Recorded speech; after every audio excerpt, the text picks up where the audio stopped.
Ridge, Colorado for August 19th, 2024. Thank you all for being here. We have three business items on our agenda tonight. Item number one is the 38th Avenue Refresh Project discussion. Item number two is the business licensing improvements. And item number three is Sustainability Action Plan Project Update and Draft Plan. And we will start this meeting, as we generally start most of our meetings, with comments from the public. We're glad you all are here. A number of people signed up to speak. And if you would, when I call your name, please come to the podium, give us your first name and your last name. If you'd spell your last name for the record, and tell us whether you live or work in Wheat Ridge and what agenda item you're speaking on. And our first speaker tonight is Joy Opp, and I have Amanda Birch on deck.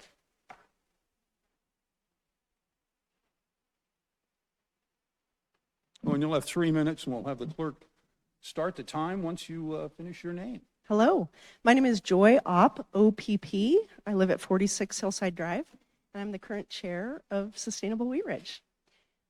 In 2017, myself, along with 11 other Wheat Ridge residents, got a very special letter from the mayor at the time, Joyce J. It was an invitation to serve on a new committee she was appointing, tasked with creating a plan for bringing Wheat Ridge on par with neighboring communities by offering a vision for more sustainable practices in our city. It was a huge honor, and I told my daughter, who was starting high school at the time, that I felt like the city was putting resources in a very important direction. Just this past weekend, I moved my daughter into her first apartment as she starts her graduate degree in environmental policy at CU.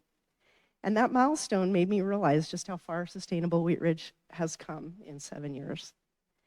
Councilman Hoppe and Dozeman will remember our first presentation of the action plan, and although the plan was not formally adopted into policy, Council took our work seriously and have implemented almost 90% of our goals set forth. The RESC, as we were known by, started our work by sponsoring a new tree planted at the rec center. It was such a tiny project, but it felt like the doors were opening.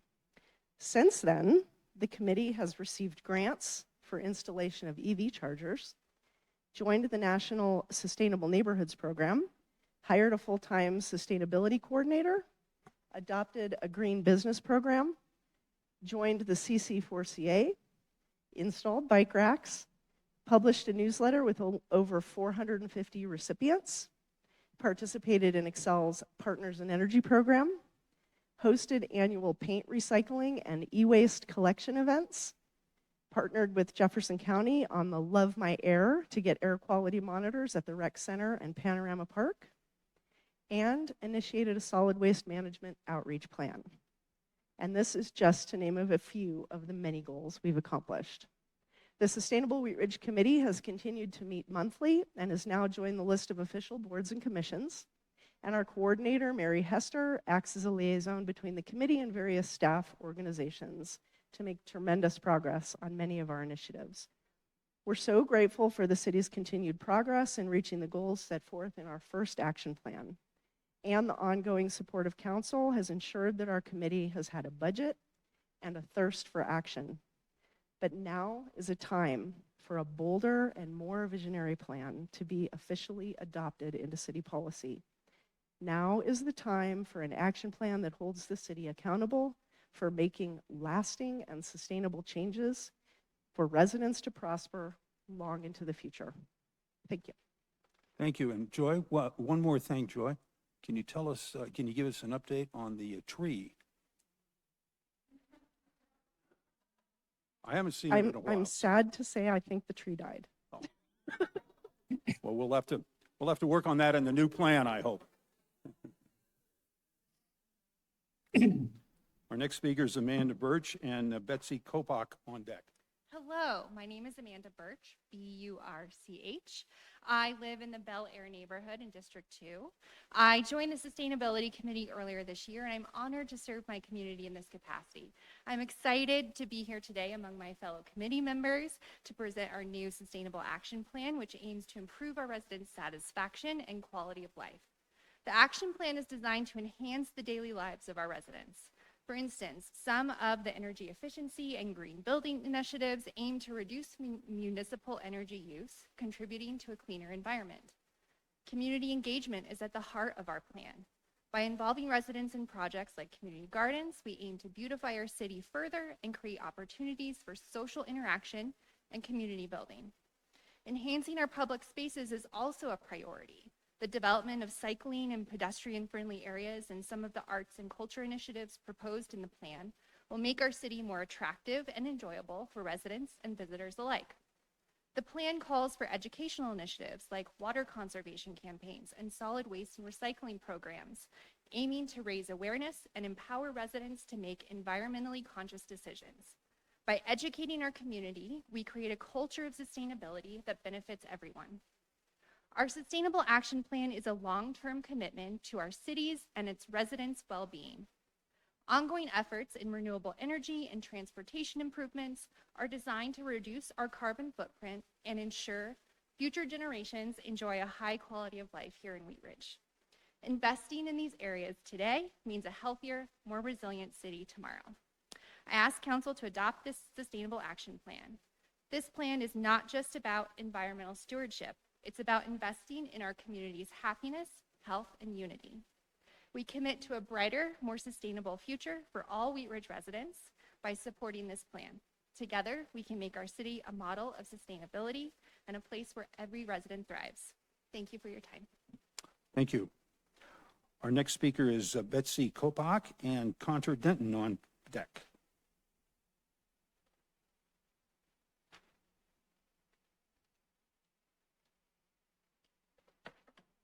Good evening.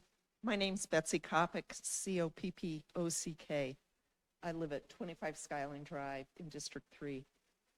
I'm also a member of Sustainable Wheat Ridge and know that policy changes and initiatives at the local level can contribute to climate change mitigation. I've reviewed substantial pieces of the Inflation Reduction Act that Wheat Ridge can assist in acting on through the proposed Sustainable Action Plan.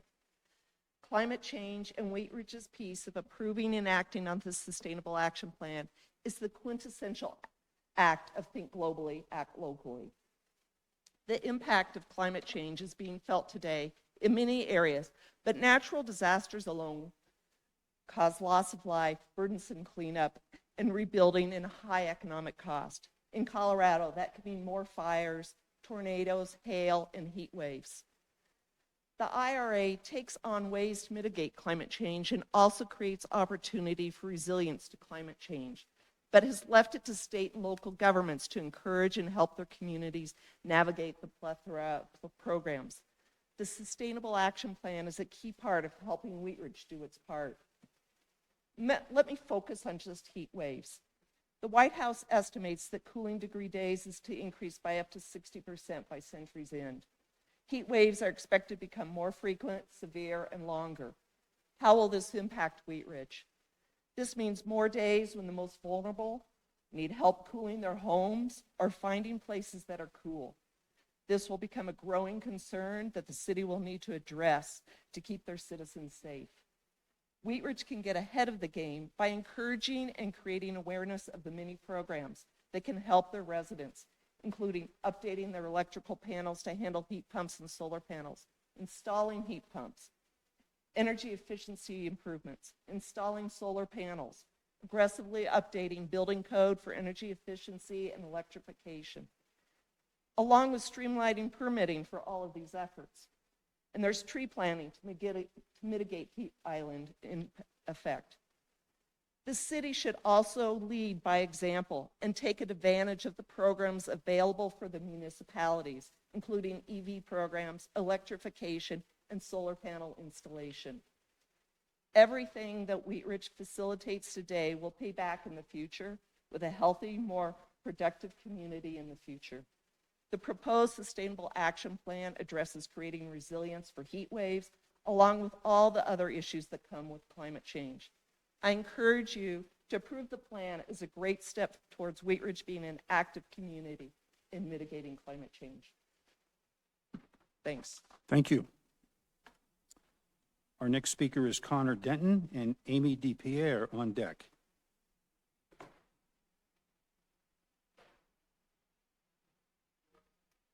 Hello, I'm Connor Denton, D-E-N-T-O-N. I'm not currently a resident of Wheat Ridge, but I'm a former one, and I went to high school here. I just recently joined the Sustainable Wheat Ridge. I want to take my time here today to address the importance of sustainability to the future of our city.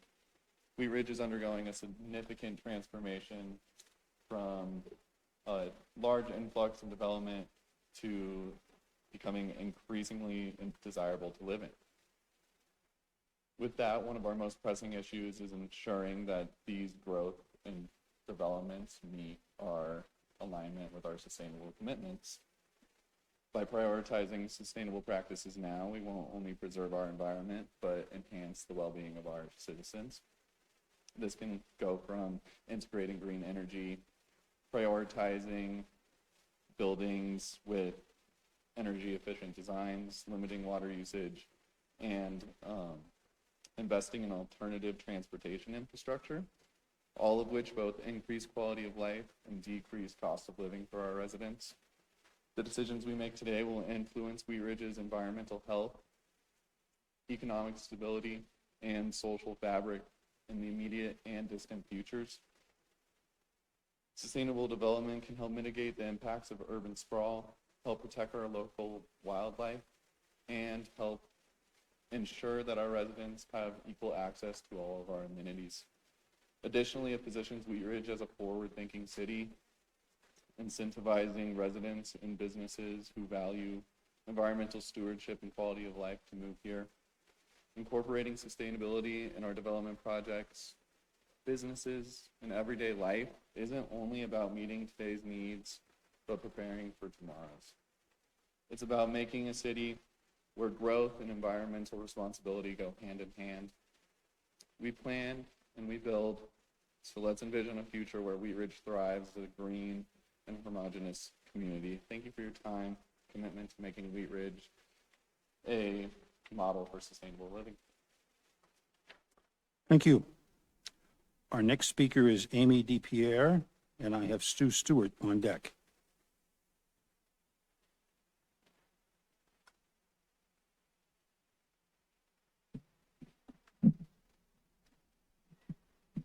Greetings, good evening, council members and fellow residents.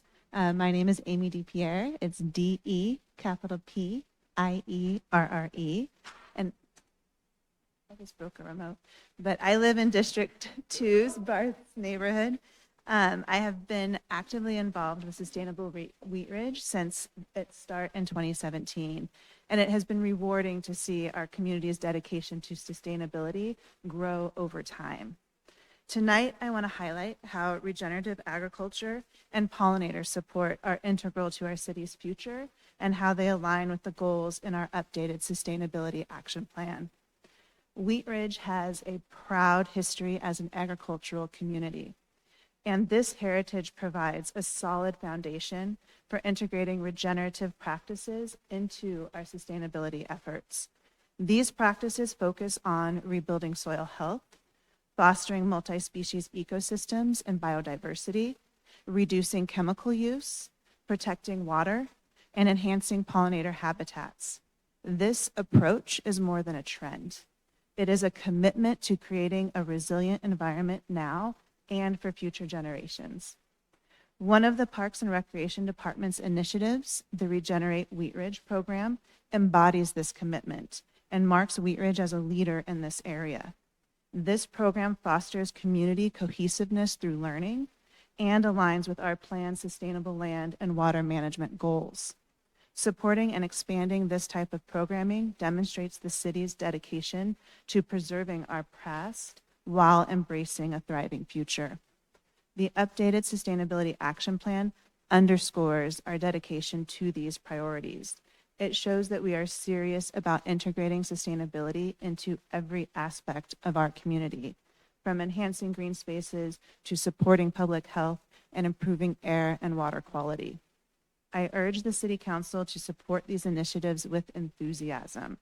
By embracing regenerative agriculture, investing in green infrastructure, and fostering pollinator-friendly practices, we reaffirm Wheat Ridge's commitment to its agricultural roots while setting a standard for sustainability. This is a chance to showcase Wheat Ridge as a forward-thinking community that both honors its past and embraces a regeneratively sustainable future for our human neighbors as well as our non-human counterparts. Thank you for your attention and commitment to making Sustainable Wheat Ridge a model of sustainability. I'm excited about what we can achieve together. Thank you. Thank you. Our next speaker is Stu Stewart, and on deck we have joining us online, Sachi Burlingame. You'll be on deck. Good evening. I'm Stu, last name Stewart, S-T-E-W-A-R-T. I'm a resident here of District 2, have been for about 10 years. As of this year, I've been on the Sustainable Wheat Ridge Committee and am now serving as vice chair. I've been so pleased to see the vision towards sustainability that has been taking shape in Wheat Ridge already, a lot of which was highlighted by Joy earlier.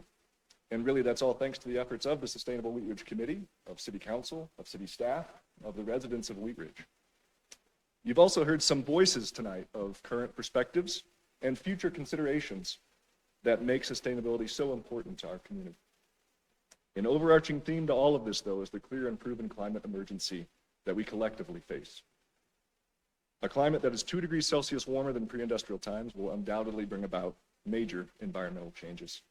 More extreme events such as fires, damage to ecosystems, overall water stress. In order to limit our climate trend to that 2-degree maximum, emissions must be reduced from their 2019 levels by around 20% by 2030 and to around 50% by 2040. We have a rapidly narrowing window of opportunity to take beneficial steps to mitigate climate change in our community. The time is now. More aggressive and immediate actions are required due to the urgency of our climate emergency. Our city needs to adopt a climate approach that is goal-oriented to enhance our community's efforts towards sustainability. This draft sustainability action plan is a good step towards that. It's a way to make more immediate actions real. It is a comprehensive, multi-sector plan that will guide more sustainable and equitable approaches for our community. Adopting this action plan will set Wheat Ridge on a track to positively affect our community now and for future generations to come. Thank you for your consideration of this action plan. It has been compiled with input from many interested parties in our community. I urge you to formally adopt this plan, weaving it into the framework of our community and allowing it to serve as a platform for all future decision making. Thank you for your time. Thank you. Our next speaker is joining us online is Sachi Burlingame. If you would please unmute yourself and introduce yourself. Oh, are you here? Are you here in person? Oh, well, you know, please come to the podium then. And you probably know the drill by now. Yeah. Hi, my name's Sachi Burlingame. I'm a resident here. I live 5 minutes away at 10275 West 34th Avenue. I am a new resident, but I grew up coming to Wheat Ridge my entire life. My grandparents moved here, and I was able to spend every summer and every winter here. And I'm currently a student at DU. I'm getting my master's in environmental policy and management, and so I've talked with the sustainability committee and understood their action plan to address having Wheat Ridge become a more sustainable city. So I read through the plan, and I just wanted to come and speak on their behalf as a resident that's not on the committee, just to really promote their engagement and just thank them for their engagement and thank the city of Wheat Ridge for allowing them to come in and just promote these initiatives and bring sustainability as a bigger initiative in the city. So that was why I wanted to come here. So thank you all for your time. Okay. Thank you for coming tonight and speaking. Our next speaker joining us online is Carolyn Husek, and Julie Stern is on deck. Carolyn, if you're online with us, would you please unmute and introduce yourself? And you'll have 3 minutes to address the council. Hi there. Can you hear me all right? Yes, we can. Thank you. Great. My name's Carolyn Hushek. The last name is Hushek, and I live in District 2. My family and I moved to Wheat Ridge just a little over a year ago before welcoming our first little one. Tonight, I'm joining for the first time, so nice to see you all. And I'm speaking on the 38th Ave refresh proposal. A little bit about us. We moved to Wheat Ridge from downtown Denver and are currently a single car household. We don't have any plans to get another car. We also just invested in our first pair of e-bikes thanks to the Colorado rebate program. And these last few months exploring not only our new neighborhood, but spots around, the businesses that are thriving, the bike paths, has just been so much fun. We frequently visit the businesses on 38th by, I think you can take a guess, bicycle. And while we're still a few years away, our little one will most likely go to Stevens Elementary because the schools closer to us have closed. I strongly urge the city to prioritize the preservation of bike lanes, not only for the safety, but also for the environmental benefits.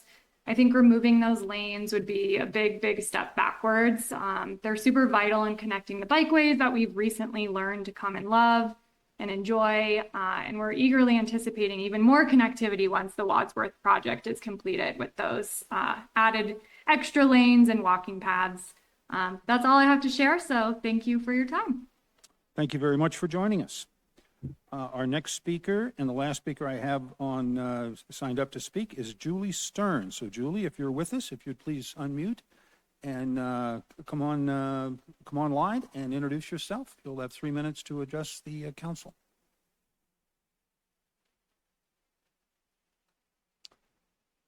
I don't see Julie on. There she is. Hi, can you hear me? Yes, ma'am, we can. Please continue. Thank you. My name is Julie Stern. I live at 7630 West 48th Avenue. I frequently, like the previous speaker, use the bike lane on 38th to access businesses on 38th on a weekly basis. Unlike the previous speaker, I am a person who loves to bike around our community, but I'm not quite at the level of investing in e-bikes and making most of my trips by bike. I would describe myself as not the most super brave biker. I was hit by a car while riding my bike in 2013, and I suffered a traumatic brain injury. So I, and many like me, need protective bike infrastructure to feel comfortable using my bike to reach community destinations and, excuse me, and as the previous speaker pointed out, reduce car trips to help with our community's air quality.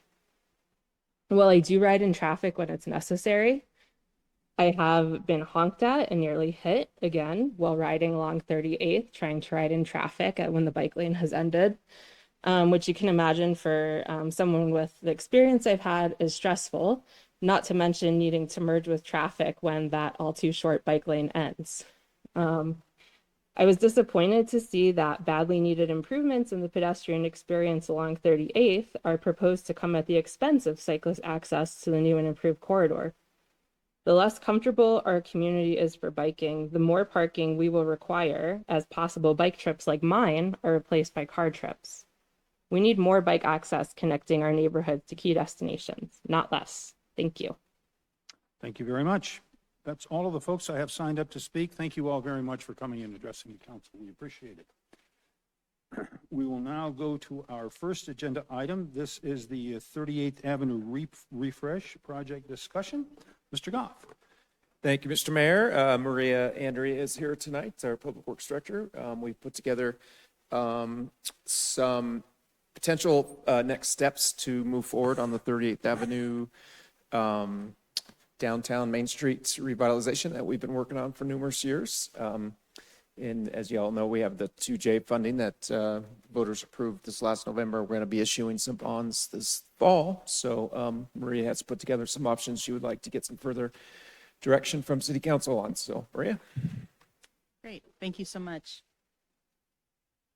Yes, so happy to be here tonight in front of you to talk about this exciting project. I think it was certainly many of you were there on Saturday morning when we began phase 2 of the Green at 38th project, and really almost a phase in of itself before we build into this greater project that we're going to talk about tonight. So kind of the start of things along that corridor, and hopefully for many future things to come, great things. So the last time that this was really discussed by council was back in 2016, so more than 8 years ago now. And what we've seen since then is obviously a lot of changes both within the world and within our community. That includes a growing interest in enhanced biking and walking opportunities, as well as safer streets for all users, and a renewed focus on revitalizing our business corridors. This has been noted in various public outreach efforts through the Let's Talk resident engagement processes, as well as implementation, as I mentioned, of the Green at 38th project. And obviously our current reconstruction that's going on along Wadsworth Boulevard to not only enhance traffic flow, but also provide better amenities for, again, bicyclists and pedestrians. So really this makes it an ideal time to revisit and reevaluate improvements along this stretch of 38th Avenue.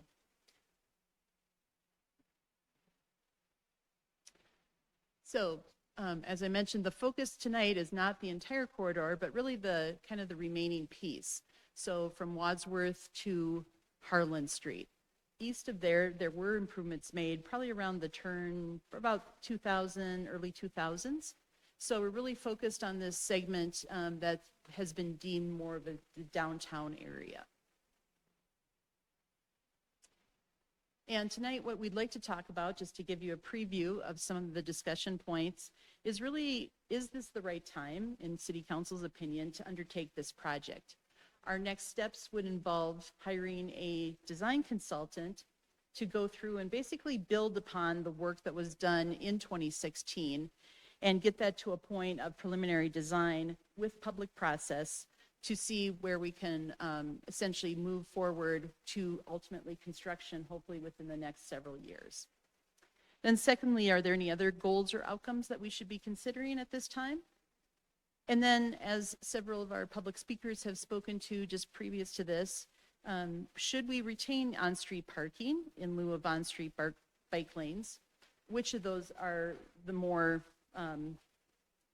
favorable at this point, or how do we integrate both of those? And then are there any elements that should be considered at this point in the project? Just a little bit on background. There's a ton of background. There's a ton of history on this project, as I'm sure a lot of you are aware of. And many have probably lived it and experienced it. So really the evolution of 38th Avenue as a main street has been a priority really since the first or original neighborhood revitalization strategy was created in 2005, way back then. Since that time, a lot of planning and implementation has been done, including the 2011 corridor plan that was created for 38th Avenue. Ultimately then in 2012, they restriped the street to go down to its current configuration with a center turn lane and one through lane in each direction, followed by an unsuccessful ballot initiative where we're actually talking and put it on the ballot for the public to decide should we modify the street widths significantly. So again, since that, after that time, that was about 2014, and after that, a Create Your 38 project was implemented to look at a very robust public process to come up with a design that provided for continuous sidewalks and amenity zones, but staying within essentially the existing curb lines of the street as it is currently configured. Again, and then ultimately leading to our update that was completed in 2019 of the neighborhood revitalization strategy. So about 15 years after that original one was created. And the takeaway, or one of the recommendations from that, was that we should move forward again or continue to look at the streetscape plan for 38th Avenue. And they noted specifically that it would only be possible with funding via a future bond. At that time, back in 2019, the 2E bonds had, I believe, just been approved. And so that was kind of the impetus, is that there was a good feeling from the community that this needed to be done, but that we needed still to have the funding in place before it could move forward. So again, here we are 8 years later, or excuse me, 5 years later, after that process, talking about this, and hopefully that is the right time.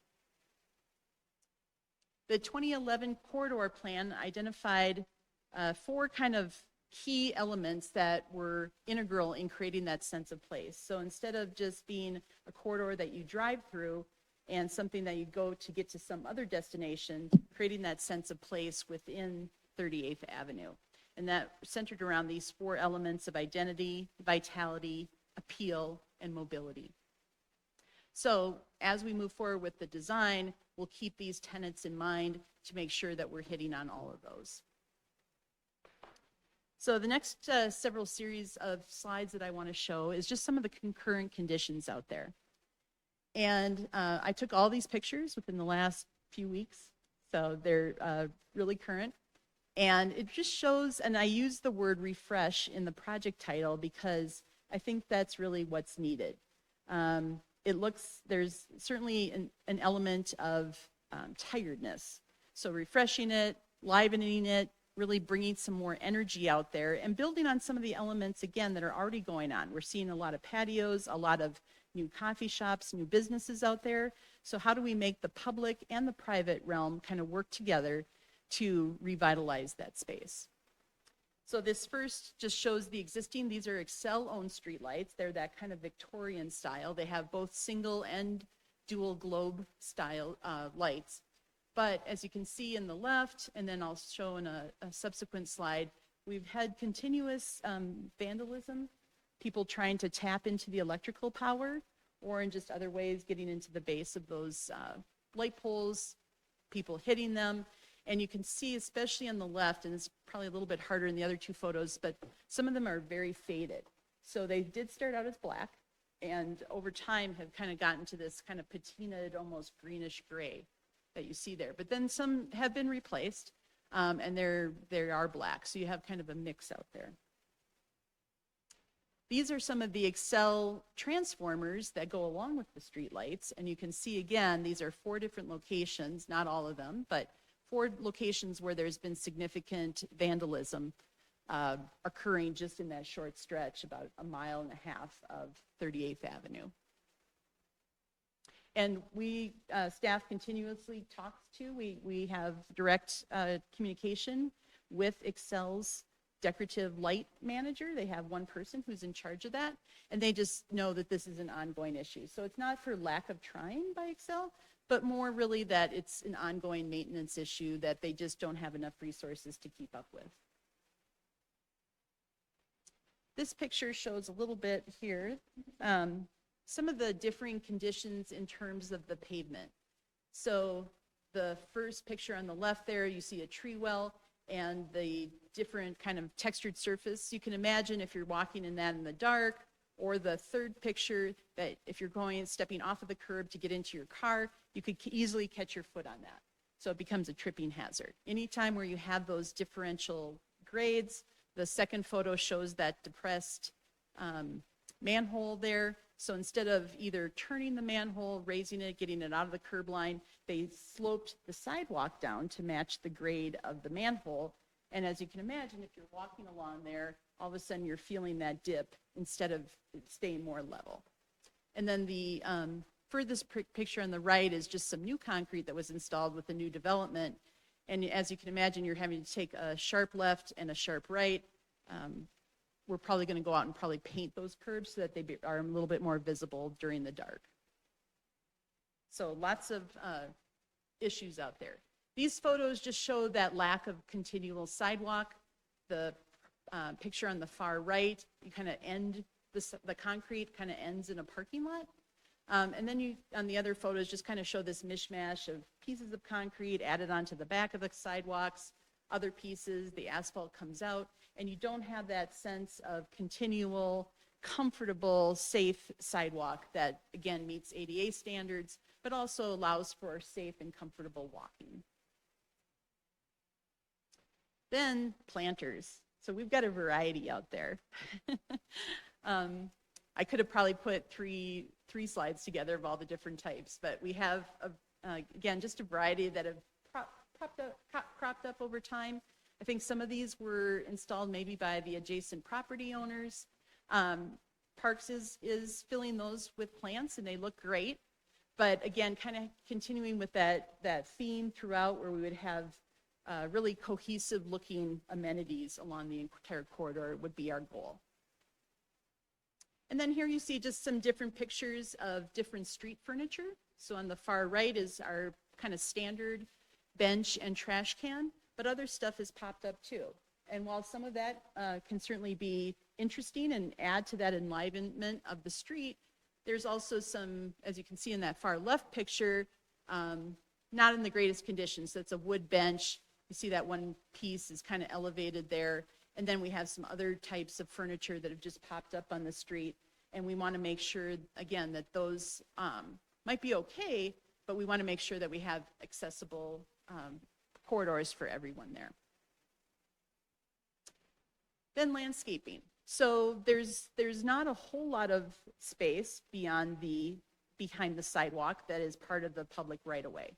However, there's a lot of landscaping areas behind there that could potentially be worked into this design by working collectively with adjacent property owners to refreshen those areas, probably, engage with them individually to upgrade the landscaping if they were interested in not only maintaining them, but also then possibly also bringing a sprinkler line in to feed them. Many of these areas, tend to die because they aren't watered. So, and they tend to be kind of on that border between the public and the private space. And so property owners, I think, just tend to forget about them, don't see them as necessarily a part of their lot. So how can we work collectively to make those and integrate those and essentially almost, we wouldn't necessarily acquire right away, but make them feel like a part of the right of way and a part of the wider street. We do have several patios out there and the potential for several more.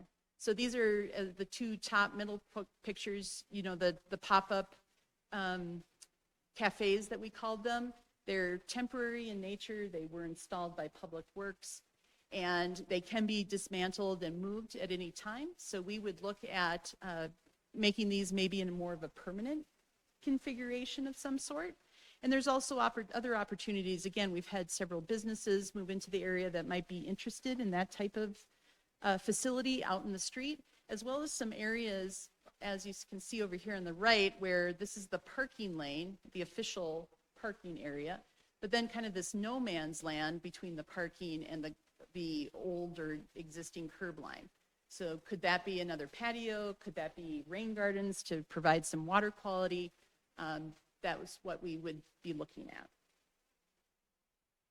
And then finally, just focused on, which was an effort back in 2016 as well, is these pictures just attempt to show a lot of those wide open driveways that span pretty much the entire width of many of the lots out there. So people can pull in and basically go right into a parking lot, while some of the buildings are set very close to the street where that might be the only option. There's also areas where we could possibly consolidate that to a narrower driveway and or raise the driveway so that it, again, provides that continuous level surface for pedestrians, but still being accessible for a car if it needed to drive over that. But consolidating that, making those smaller, and really trying to eliminate some of those seeds of asphalt and concrete out there. Then a few kind of different ideas. So as I mentioned, the area, this is the green project between Upham and High Court. There is a signal here at High Court currently. You can see the marked crosswalks. One of the ideas that we had is to extend potentially the space, the public space here in the green, by doing some special pavement treatments. And potentially you could do pop-up bollards, close off the street, so create additional public space, a farmer's market, other kinds of gathering, just to extend that space if there was a desire there. But again, kind of this is just some examples from around the country, adding something fun and vibrant here to facilitate having something more in the street than just the black asphalt. So one of the other pieces that we would propose doing is to start with a very robust traffic analysis. I know back when the restriping was completed, back in 2012, there was a lot of hesitancy and probably uncertainty from the community about whether this was really going to work or not.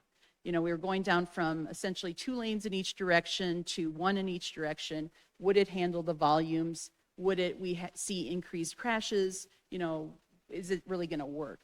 So I think subjectively, we can say as staff that it does work, but I think we want to make sure and get a traffic engineer on board to help us, you know, just really see in relation to what are the set criteria for a 3-lane street like we have out there now. Does it meet that for our current configuration as well as for future traffic volumes? And then also really in-depth look at, have there been a series of crashes? Are they localized or are they kind of spread along the corridor? And then are there solutions for that if we need to correct that? Also looking at potentially, we do have a number of signals along the entire corridor of 38th Avenue. And ideally what you'd like to have is that there's progression, meaning that you go to one light and once it turns green, all of a sudden you get to the next one, it turns red. You want that to be green if you're traveling at or below the speed limit. And you can do that through what's called adaptive traffic signal, or basically tying the signals together so that they work in progression, and you set the signal timing to do that. We don't have that right now on those signals. They all operate independently. So you can come up, or you can, if you're driving along the corridor either direction, potentially hit a red light at every single intersection as you go along.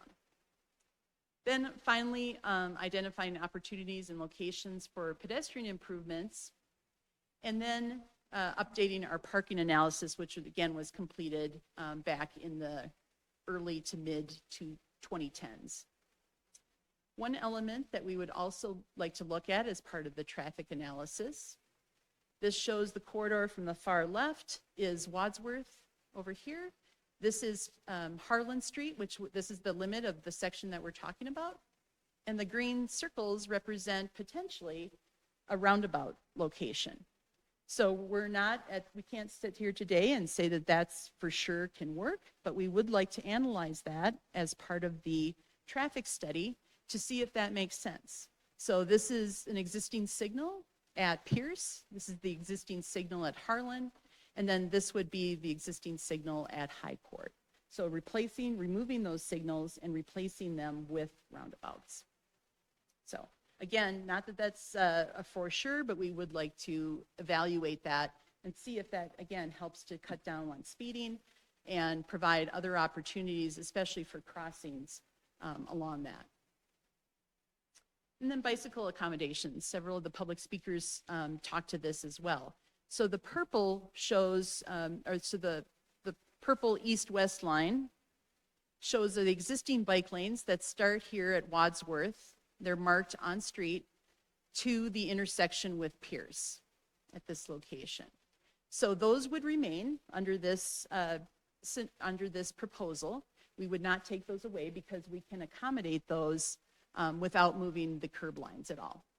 Then, right now, we have marked bike lanes north-south on Pierce, as well as on Harlan. And the proposal, the segment that gets difficult is between Pierce and Harlan, where there's not currently enough space to accommodate on-street bike lanes without removing the on-street parking. This was looked at back in 2016, and I think the plan at that time also showed the bike lanes in place from Wadsworth to Pierce, but then they dropped here and did not have bike lanes in this segment. So we're proposing to continue that design. And what has, again, come up more recently is that we were able to, the city was able to secure a DRCOG TIP grant a couple of years ago that would add multimodal improvements to 35th Avenue, that's the blue line here, all the way from Wadsworth to Sheridan. So this is a 3-block difference, and what we're recommending is that this would be robustly developed with some sort of bike facilities as well as pedestrian facilities, and that we would direct people, if they were traveling east-west, to use 35th Avenue and then Harlan and or Pierce if they needed to access 38th Avenue. So that 3-block difference would be out of direction, And then this would still remain though, the section between Wads and Pierce. So again, I'll wrap up. Happy to answer any questions and turn the discussion back over to you as City Council to provide some direction for staff. Thank you so much. Thank you, Director DeAndrea. Okay, we will go to questions and start with Councilor Hoppy, please. Thank you, Mr. Mayor. A couple of things that I just wanted to point out before my question. The patios that are there, the Urban Renewal Authority owns those. So those are things that could be moved around to businesses that would potentially move in or need one. And then also on the long, so then here's one of my two questions. On the long curb cuts, my building was one of those that you showed. And for a very long time, the private sector, the nice improvements that we've seen on 38th Avenue is because what the private sector has built. But for those of us that are still there and aren't doing any major reconstruction like a new Chase Bank or things like that, it's difficult for us to consider putting any time and effort into that when we didn't feel like there was support from the city to do that. So we'll say there are a lot of owners on that street that are ready and willing and able to work with plans. What we need though would be something like help negotiating a right of way, because specifically with my property, to put a sidewalk in front of it, we would need a second access point that doesn't belong on our property. So we would have to negotiate with that with Clancy's. So what we would need is help doing that with negotiations and contracts and stuff like that. And so I'm just wondering if that's part of the plan to address some of the long curb cuts along 38th Avenue? Absolutely. Again, I think that's a role that the city and could take, is helping to facilitate those conversations with adjacent neighbors. So is there the potential for shared access? Is there the potential, to your point, how do we, even go about building something like that? So that could be designed and even constructed by the city, again, probably at no cost to the property owner, if there was a willingness then to maintain it going forward.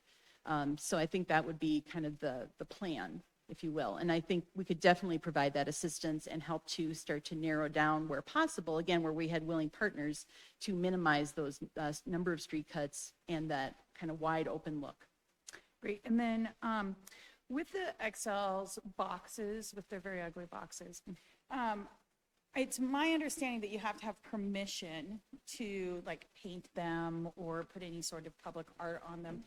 And I've seen it in other communities, but is that something that we have addressed with XL about doing in our community? Not that I'm aware of with Excel. We could certainly pursue that with them though. Those small ones are probably, maybe about 1.5 feet, 2 feet tall, so they're not real big. But there's those larger controller boxes. I think I had a picture of one of them. Yeah. It's kind of hidden by, the second one, or, yeah, sorry, I don't have the picture, but there's another larger box that's almost more chest high that we could certainly probably explore that with them. Okay. Great. And then I also just wanted to mention those concrete planters that are all along the street and along the street. Those are a repurposed planter that when we first did the road diet, that got put out there. So it would be nice if we could get something not from the 60s. Thank you. Thank you. Councilor Ohm. Thank you, Mayor. Thank you, Maria. As far as those boxes up there, what I've seen is the example is the one on Youngfield where it's called a wrap, that they put an artistic wrap around transformers or control boxes, and love to see more of those in the city wherever we can. And I think they're somewhat vandal graffiti resistant too.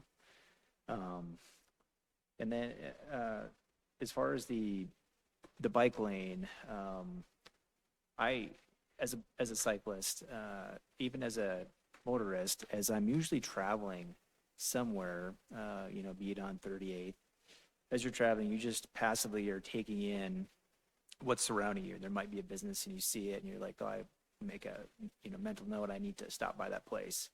And I think it's really important really need to have the bike lanes along 38th, so as people are biking, they see the types of businesses that are around there.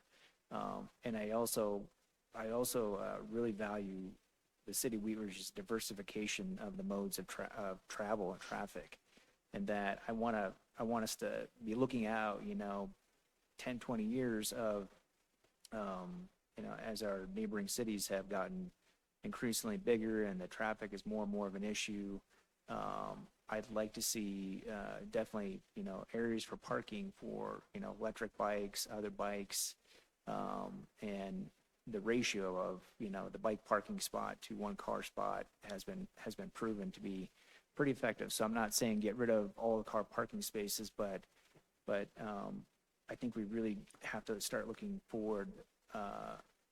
What do we really need, for that, having a safe, well-traveled bike lanes. And so I hear that from my constituents. We all like to bike, and we want to try to keep as much biking as we can on 38 to kind of help support those businesses.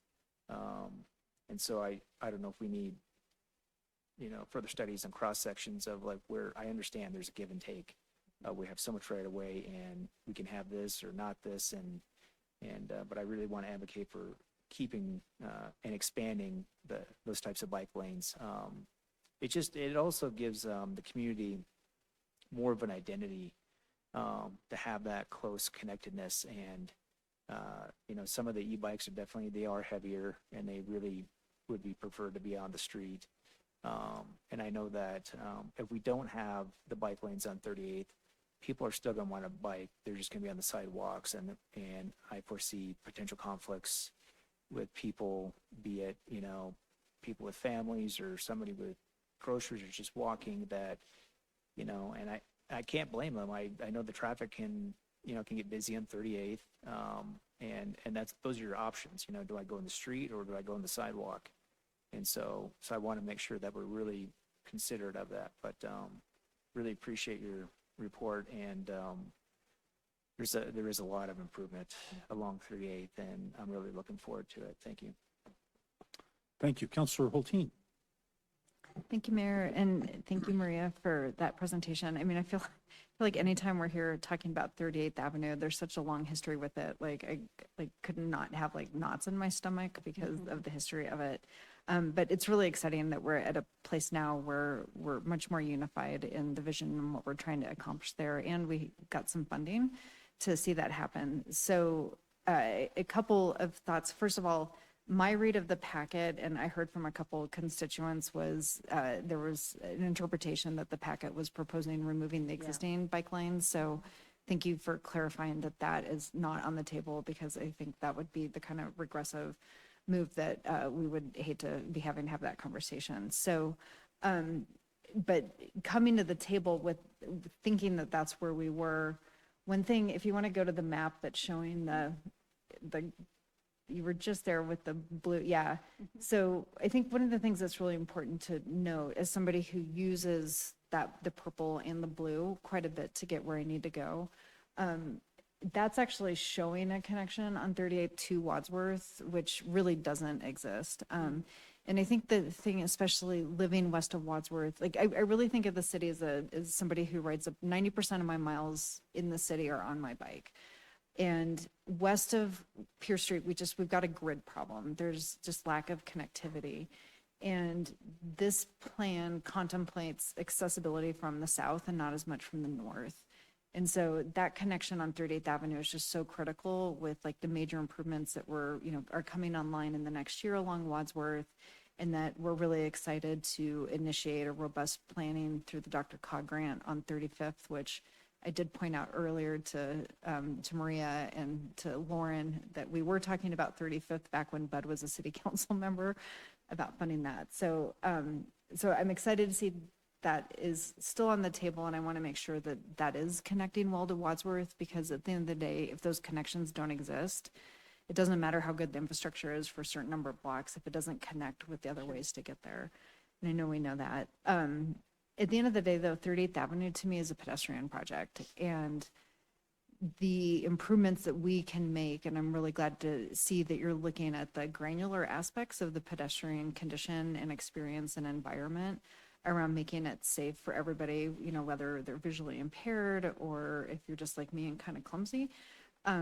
Really recognizing we want to make sure that people, you know, that 38th Avenue is a sticky place. Once you get there, you feel like you can walk and grab a bite to eat, go shopping, go hang out on the green, and we're heavily invested in that vision.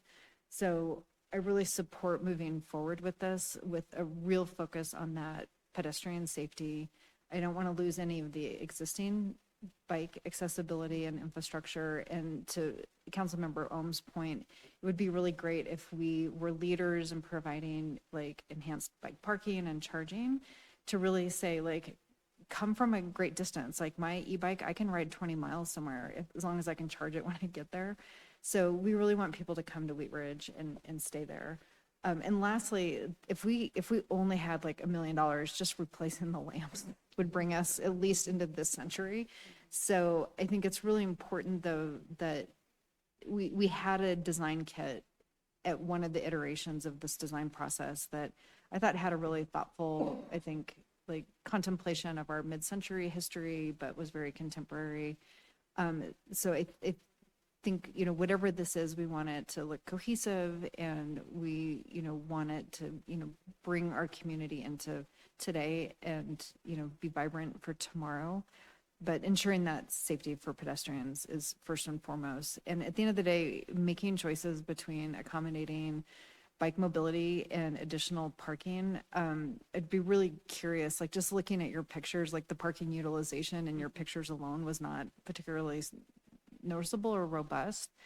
And so if the vision that we have for 38th Avenue is that it's a really vibrant community corridor, and we want those cars to be able to see the businesses, like doing the signal timing, like I appreciate it for speed. If you're going too fast, you're not gonna keep hitting those green lights. But if as you're driving through our corridor and there's a bunch of cars parked and you can't see the businesses or you can't see the vibrancy that we're investing in the pedestrian environment, like we have to make, there's no way to meet all of our needs on that. And when we prioritize like the vision that we got through 2 very robust rounds of community engagement was a people place that's vibrant and visible and comfortable for everybody. So I realize I'm a bike person, I'm a bike advocate, but I think the vision of the corridor is really centered around people. So if we have to come down to decisions like that, I think it's a people first place, and I would strongly support we keep that priority.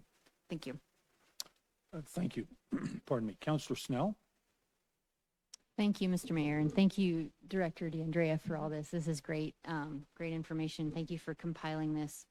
I just have a few thoughts also on the cycling accessibility, and I echo my co-counselors and Hulteen and their thoughts about that, but also just thinking about how we're moving ahead as a city with the investments that we're making. And just thinking about this very small area on 38th Avenue, we're investing time and money into the Green Project and making it a place where folks can come and gather and see a movie or see music or go to an event. A lot of folks are going to attend those on a bike or with a bike, with their kids riding a bike. They're also going to walk. And I know that only because that in the Greens other iteration, we saw a lot of cycling and biking and walking to those events there that were held on the Green. So I have a lot of thoughts, but I think I could sum it up best by saying I'm all for riding on 35th. I live on 35th. It's very easy to ride east and west, mostly east on 35th, but I don't think we need to slight or get rid of any of the biking opportunities on 38th Avenue. And given also the nod to pedestrian access and pedestrian safety, that should be paramount We already have folks who I see walking with loads of groceries, waiting for the bus, with carts, and I always worry about their safety. And so timed lights, absolutely. Improvements to the planters and the transformer boxes, 100%. And then just considering folks who are not in a car is also always a consideration. And I am definitely in favor of keeping the cycling opportunity on both 38th and 35th. Thank you so much. I appreciate it. Thank you. Councilor Weaver. Thank you, Mr. Mayor. I'm actually not a person who gets on her bike very much, but I'm going to go farther than what anyone has said. I really support all of the things that everyone said, but I would like us to go back for a moment and just think about, because I've been thinking about this as coming to this meeting and how I use that corridor specifically. So I'm going to start with the end game. I think we should get rid of the parking on the street in that 38th corridor. And I'm going to explain my reasoning to everybody. Because it started out, we had the road diet. I know we're not even supposed to say that word around here. You know, those planters were really to keep people from running into the pop-up parks, which is why we use those old planters. It's been staged. It's been a staged progression over almost 20 years now. And we're now at this point where the usage of this space has changed so much that I just sort of want everybody to get in their head. We now have this amazing green that's going to be finished in the next year, right? And the way we use that is really for pedestrian and for transportation. And I agree with what's been said around that the parked cars really,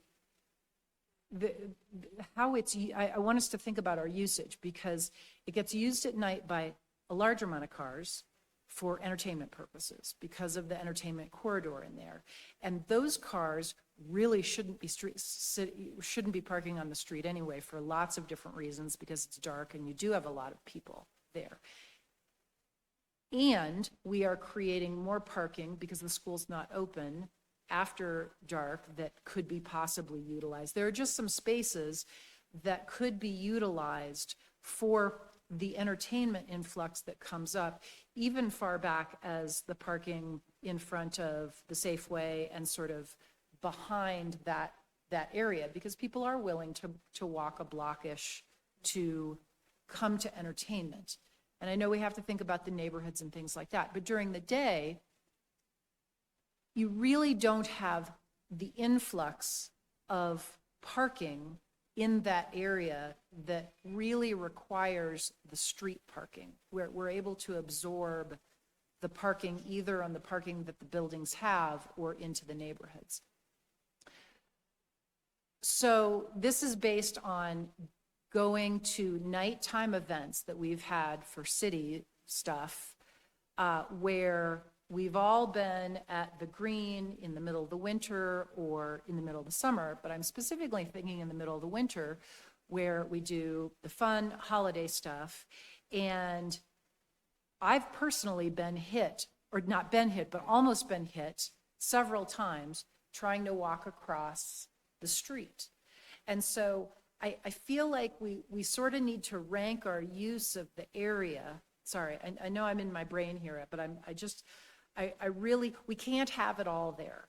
And so if we're going to say it's positive for pedestrians on both sides of the street, and in the times that we're going to have a lot of pedestrians there, it's also going to be the time that it's probably going to be dark oftentimes, and we're going to be trying to move them across the street. So it doesn't seem like parking on that street area would be a good idea. Now, I realize there's traffic still going back and forth, and that traffic could be better managed if we had great bike lanes. It's terrifying if you are on a bike or even on a scooter to go through there. And I think we're discouraging. I don't think we should be discouraging people to move, because I'm not going to go to 38th. I'm going to go to 35th. I'm going to go through 38th on my scooter and probably make a bunch of poor decisions, and cars are backing out at me, and I've had that experience. I think we're ready, is what I'm trying to say. I think we're ready to have, we are creating better parking options for the influx. I think we have enough parking to get rid of those front parking slots, to make awesome bike lanes that really pull people in and encourage them to go through there, and to have safe car traffic. And I really think we need to amp up the ability to safely cross as pedestrians during the day or during a night, because it's still really dangerous there. Even with all of the lights we have, there is not protected pedestrian going across that street. So in lieu of that part, so to me, and I'm not saying get rid of parking everywhere, but I'm saying if we got rid of that parking, to me, that's number 4. We have the bike, we have pedestrians, we have the biking and the two-way traffic with cars, and then we have pedestrian crossings, and then it's parking for me. So thank you for letting me meander around that thought. I'm supportive of everything. I would go farther and take all the parking out of that corridor. Thank you. Mayor Pro Tem Stites. Thank you, Mr. Mayor. I think I agree with most of what's been said tonight. Sorry, it's 38th. We can't all agree. I worry that, I talk to those business owners and I talk to a lot of those people along that corridor, and I feel like they're worried about losing parking. And I feel like when I was at the Green kickoff the other day, one of the public comments I heard was, well, every time you guys activate this green, our neighborhood fills up with cars, and it's a really big pain in the butt for all of us. So I'm worried that if we take the cars off of 38th, I know, personally, I don't ride my bike over there, but we live on the other end of town, and I like to take my kids and all that stuff, and it's just not something that we do right now. So driving there and being able to park is kind of a big thing. And one of the things that I hear about Tennyson and some of the other places is people stop going there because parking is such an issue. And I would hate to hurt those businesses along 38th by taking away the access to the bigger group things. And I believe wholeheartedly in cycling, and that's why we've invested in those corridors like 35th. And if we can invest to those connections and those nodes, I think that we can't, as Councilor Weaver said, we can't do everything for everybody, but that is an economic corridor. And I do believe pedestrian safety needs to be the first thing that we start thinking about on that corridor, because the sidewalks are a nightmare. I used to live near Wilmore Davis, and I would push my daughter when she was a baby on the streets there down 35th to go to BNF to go see, grandpa and great grandpa. And it was one of the scariest things I've ever done, as a father. So we definitely need to improve the sidewalks. We need to get rid of some of those curb cuts. We need to smooth that out. But if we can keep the cycling and some bike paths on there. But what I do worry is if we start talking about getting rid of parking and all that stuff, we're really going to affect those businesses. And when we start trying to activate the green, nobody's going to come because it's going to be such a pain in the butt to get there that people who live on the other side of town, or, we do want this for our residents, but, the great part about being a sales tax collector is that, we could get people from Arvada, Lakewood, Denver to come and pay our bills for us, right? So the more we can draw those people in, and they're not all going to be able to cycle to get here, and we want them to bring their families and do that stuff. So I think that if we can keep the parking and keep, I'm all for, narrowing it. I think the roundabout idea makes sense. Talking to the principal at Stevens, she's excited about the traffic update, and I think maybe a roundabout at that intersection makes sense.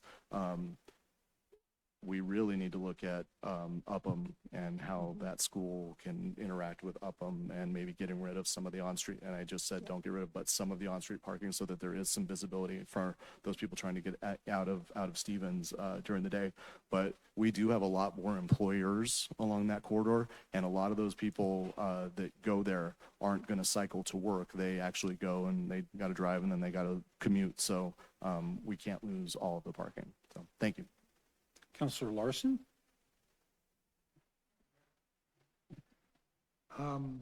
This, to me, represents sort of the, maybe not the final chapter, but we're getting toward the end of the story.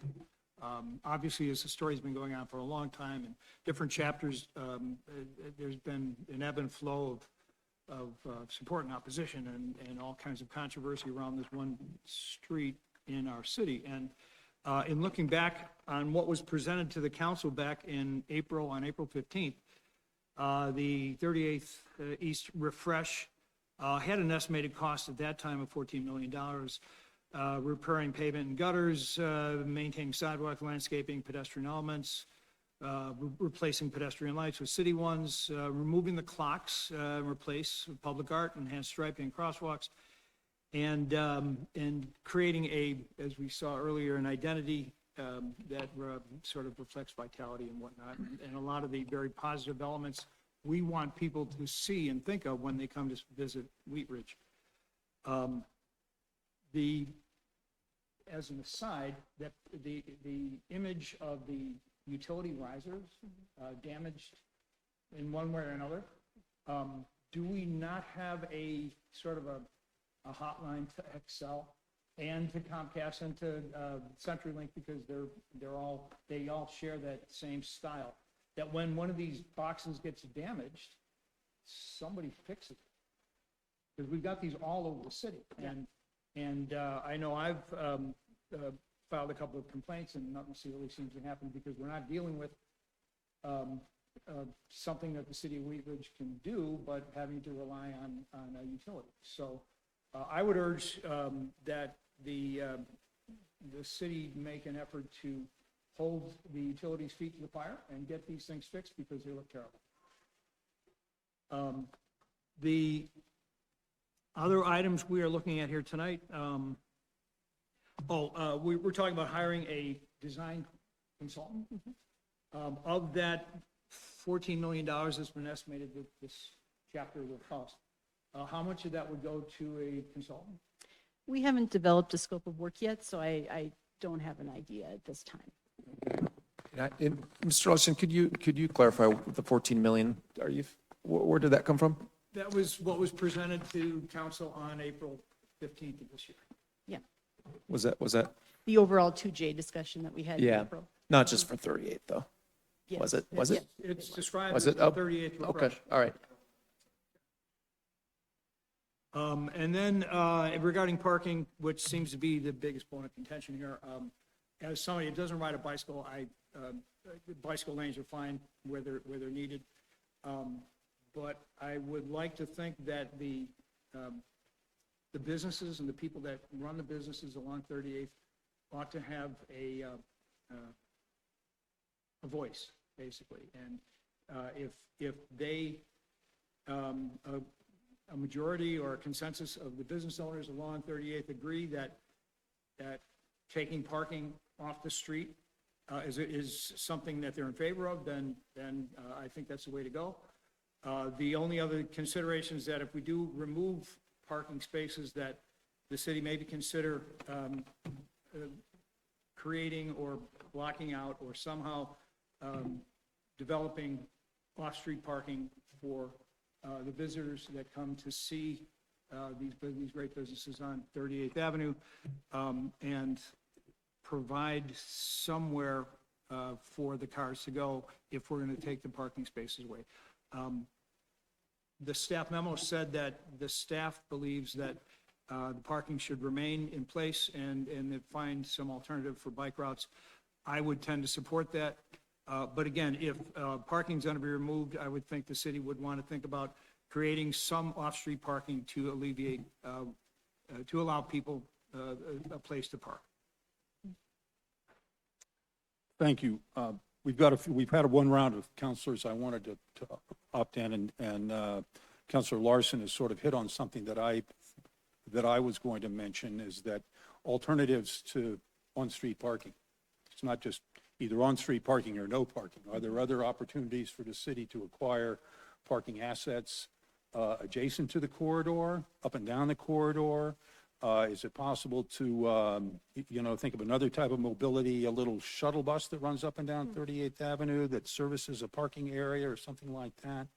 And those are sort of some of the ideas that I would say. It's not either all bike or no parking. Sure. There must, Not black and white, we need yeah. to sort of, and I would say just encourage you to sort of look at those alternatives.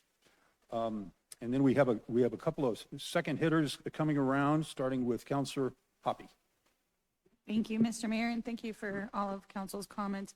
I just, to chime in on the parking piece, I agree with Councilmember Stites. When you look at a map of 38th, first off, I think, yes, we should keep the bike facilities that we already have, what we already have on 38th, what we have on Pierce, what we have on Harlan. And if you actually look at what businesses and where they are on that piece of 38th that doesn't have bike lanes, there's a few blocks east of Pierce where there's no bike lanes, but once you get to really about you get about 2 blocks over, like Newlandish, then it really turns very kind of residential, and then also very the businesses aren't necessarily like office businesses, right? And then as you look at the Harlan area, you have Bardo on one side, you've got Huckleberry down the road. Well, Huckleberry has their own good parking, but I will tell you, Bardo will be in really bad shape if they don't have any on-street parking over there. And so in that area, the businesses where people would probably be going to on their bicycles have good bicycle access to that kind of those blocks that don't have a current bike lane, but those businesses don't have good access to parking.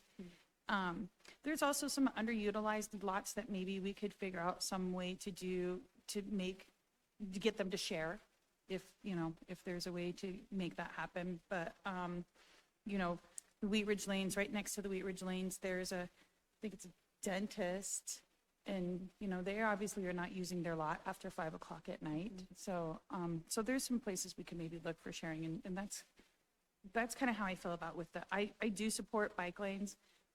I also want to support those smaller businesses that have smaller parking lots that need to have places for people to park to be able to go in and get their coffee. Thank you. Counselor Snell. Thank you, Mr. Mayor. I'll be brief. I appreciate so much what Councilor Hoppy just said.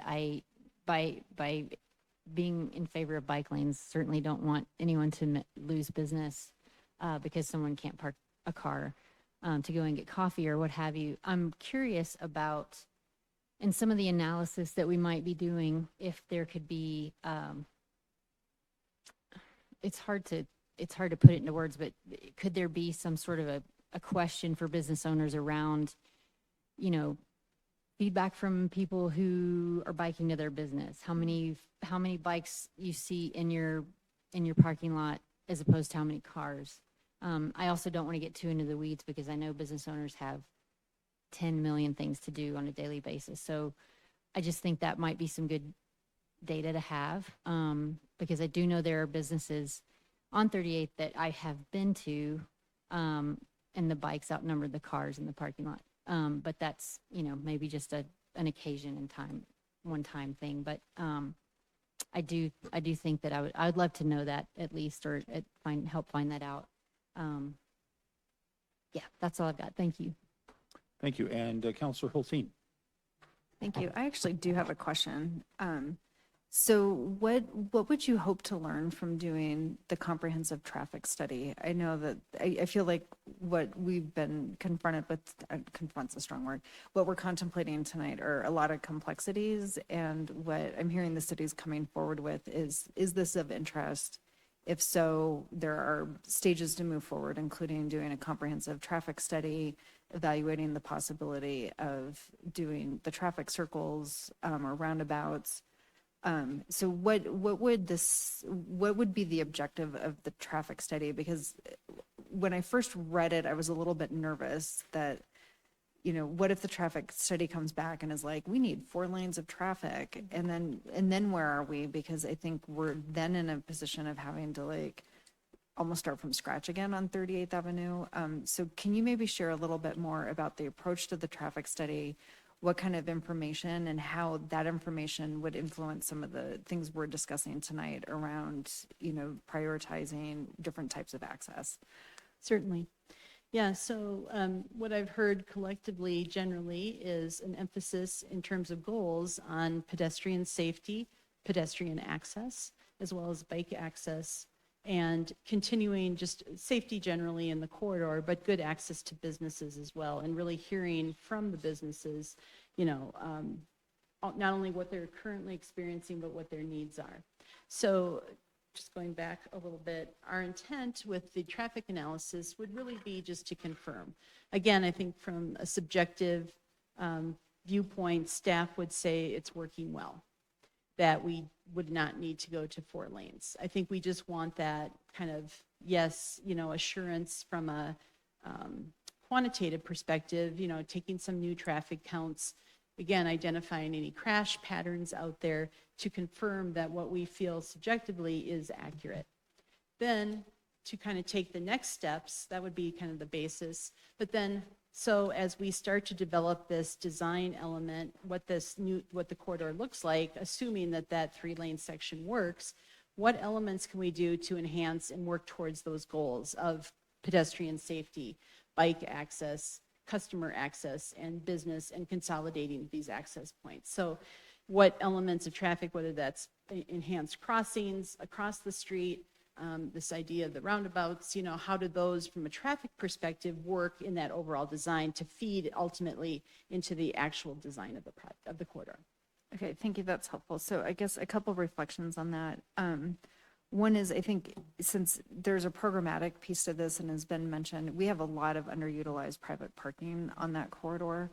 And, we can easily anchor our perspective and our understanding today of existing businesses who are our constituency and who we're hearing from. But I think when we first started having this conversation, if we'd envisioned like Get Rights and Stylus and Crate and some of the things that have like really come into the corridor and sort of reimagining it.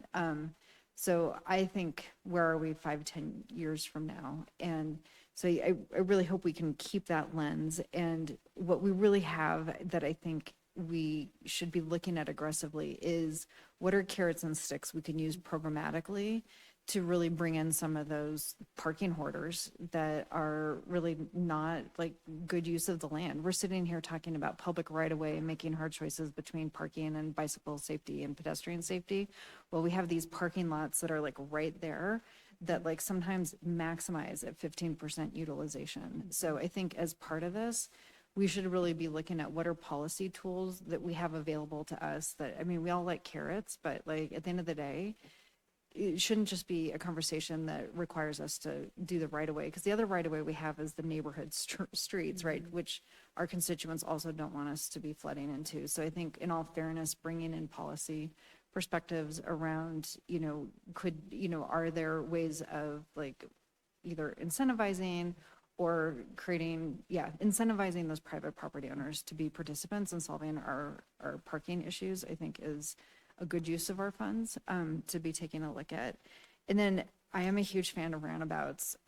The thought of a roundabout at High Court, when I think about the size of that to accommodate the traffic, and that would chew into the green and it would chew into like rolling smoke. And so when we're evaluating that, I just want to make sure we're still anchoring in that placemaking. And if the amount of space that would be needed to accommodate the traffic as well as safe pedestrian and bike crossings through there ends up like eating into other investments and making that a great corner, I think we just really want to make sure we're evaluating that. So, so I think those were, and the last point, just curb cut consolidation.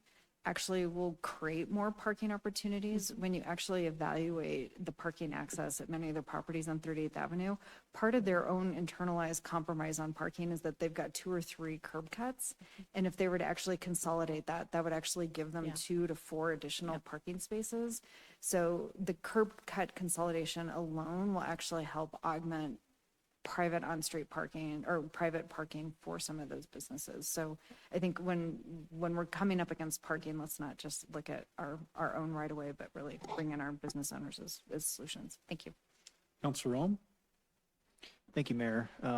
One thought I did have as far as what can we do to incentivize. I know that we have a really good partnership with businesses and giving them grants to do upgrades, be it some type of beautification. And perhaps there could be a conversation at that point of having some type of, shared access agreement as, part of that condition for that beautification. So I think it would be kind of a win for all parties. Thank you. Director, that's all of the counselors I have signed up to speak at the moment. So we're going to move forward. You've got some questions that you asked, discussion topics. Is there anything there that you need us to discuss in order for you to have a full handle on what a big task this is? Yeah. No, thank you so much for the feedback. I really appreciate it in the direction. So I think our next steps would be is to work more fully on a set of project goals and then start developing the scope of work internally before we go out and solicit some design assistance. So thank you so much. Appreciate it. Thank you very much, Director. We appreciate a great presentation. Okay.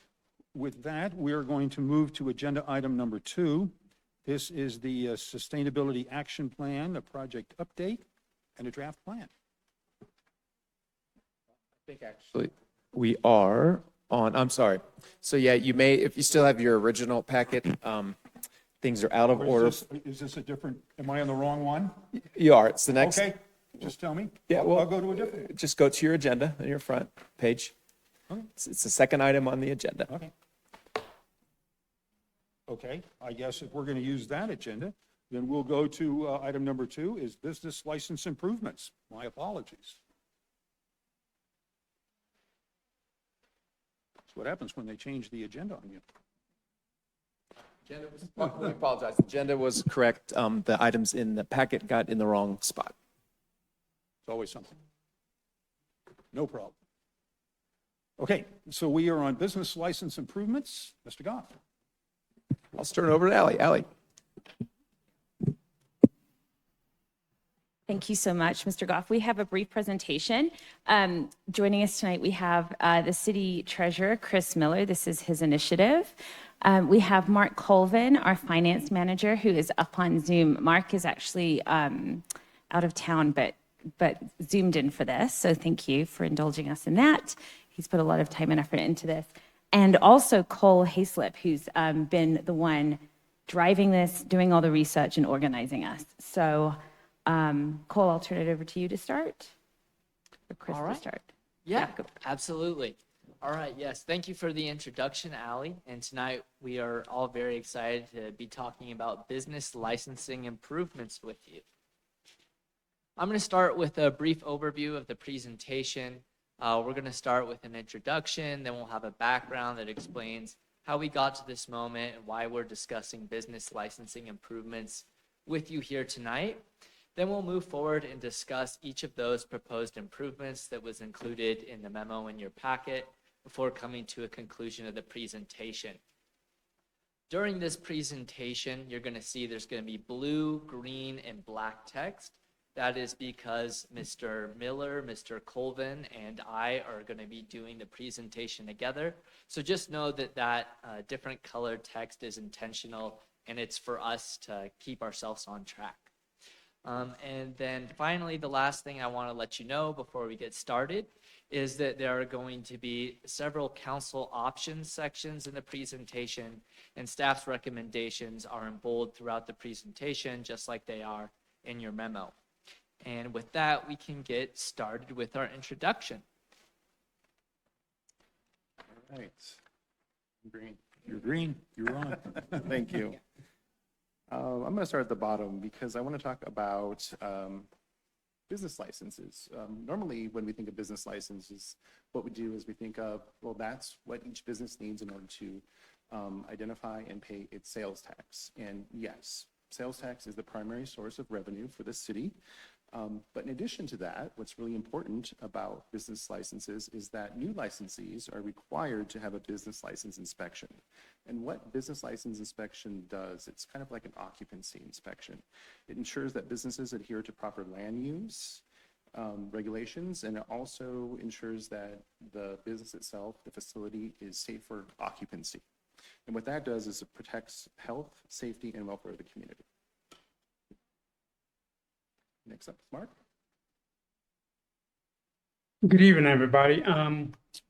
So including all manner of retail, manufacturing, restaurants, personal and professional services, businesses, massage businesses, sole proprietors working from home, hotels, tobacco retailers, and marijuana businesses.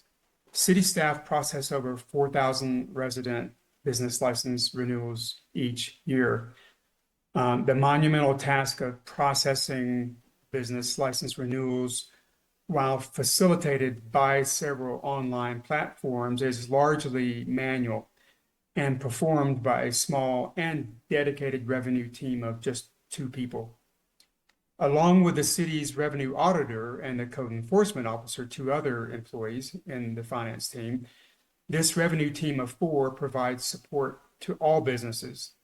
They diligently pursue compliance through audits and code enforcement efforts, and they perform large volumes of manual tasks ranging from data entry to research and resolution. Next slide.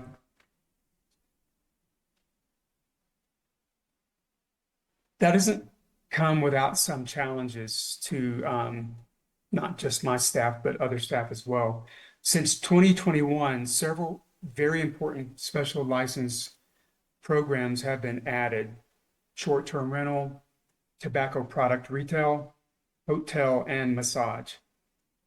While the total number of special licenses is small relative to business licenses, due to the special nature of these licenses, it is comparatively far more time-consuming to process special license applications and renewals and to enforce the code for those special licenses.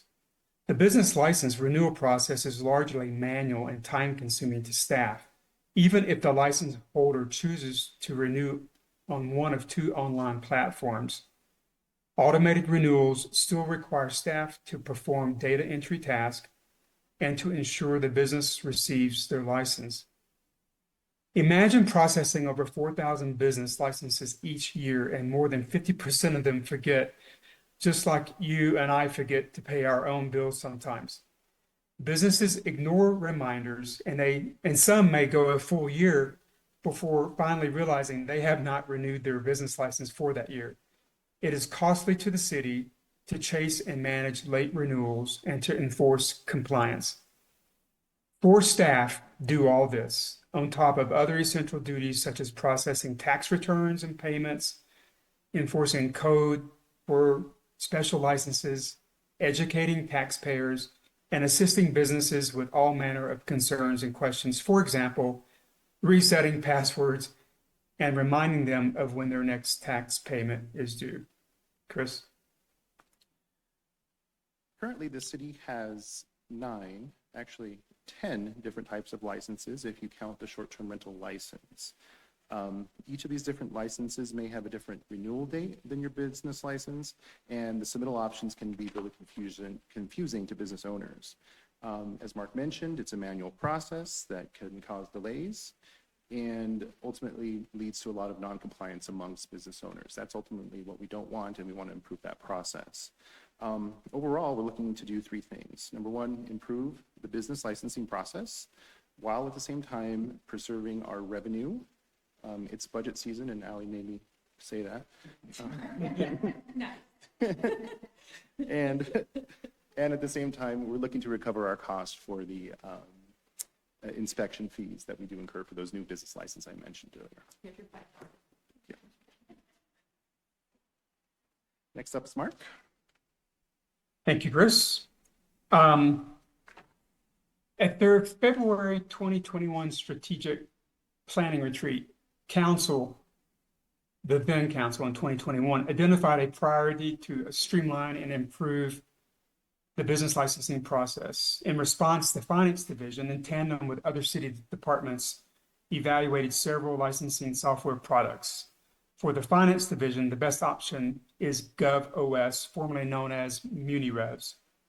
Having used GovOS to facilitate the rollout of the short-term rental program in 2021, finance staff are familiar and comfortable with its functionality. Staff believe that with GovOS and the automation of the business license renewal and application process, that there will be significant and immediate time and workflow efficiencies. As we phase out traditional licensing processes and transition to processes automated by GovOS, we believe businesses will also come to value GovOS like we do. Naturally, we will continue to provide customer service to all businesses. We realize the change will involve some degree of in-person interaction and other hand-holding. Chris? Okay. Overall, the goals of these proposed changes are to protect the health, safety, and welfare of the community, follow state laws and best practices, make licensing easier for both our businesses and revenue. Can't forget about our cost recovery. I'll mention that again. And maintaining licensing revenue, and also to boost satisfaction amongst our businesses with the overall licensing process. All right, thank you, Mr. Miller, Mr. Colvin, for starting us off with a fantastic background there. Now that we've kind of introduced the reason why we're discussing business licensing improvements with you tonight, let's get into what those improvements are. And we want to start with the remote seller information form. So the current problem that the city is facing is that our code requires both physical nexus and economic nexus businesses to maintain a Wheat Ridge business license. However, in 2022, the state of Colorado passed a law that prohibits the city from requiring economic nexus businesses to apply for or pay for a business license. So to comply with the state law, our finance team took the initiative and they introduced a remote seller information form, and we require economic businesses to complete that form in lieu of a business license. So what we're recommending for you to do tonight is to give us direction to amend the municipal code to remove this requirement that economic nexus businesses have to obtain and maintain a business license. That way, the code will align with our current existing business practice, and the code will also then comply with state law. Next, we want to talk about biannual license renewal. And Mr. Colvin's going to start us off by talking about the challenges that his team are facing and why transitioning to biannual renewal might be a good idea.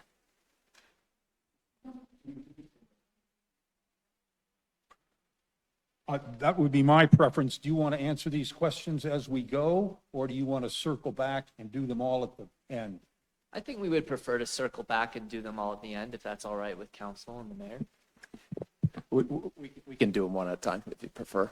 If you have enough information to answer that question, okay, let's do that. Okay. All right. So we're on council options. This is number one of many number ones. Do we have consensus to move forward with implementing is this the 2-year removal? No, the first question is amend the municipal code to remove the requirements for that economic nexus. Yep. Or maintain a business license. Do we have consensus? So we have consensus on number one. On number two, take no action on the municipal code, so we're not going to do that. Okay? We will proceed. Go ahead. Thank you. All right, next, Mr. Colvin's going to start us off with biannual license renewal. Yeah, thank you, Cole, and thanks, Mayor Starker. With over 4,000 resident business licenses to process, that we face a challenge. The annual license renewal has become a highly inefficient and burdensome use of staff time. During the long business license renewal cycle, revenue staff are challenged to provide quality service to customers with needs unrelated to business license renewals. Due to the all-hands-on-deck response to the demands on staff during the long business license renewal cycle, other important revenue team tasks and functions are strained or postponed, such as code enforcement and late filer notifications.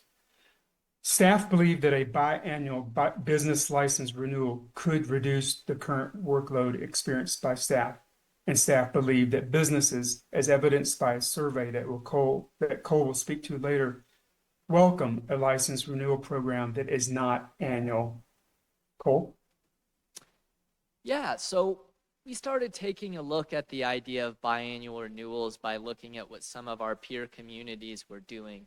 So we took a look at 12 comparable cities in the Front Range, and we found that 4 required an annual renewal process, 4 required a biannual renewal process, and 4 had licenses that never expired.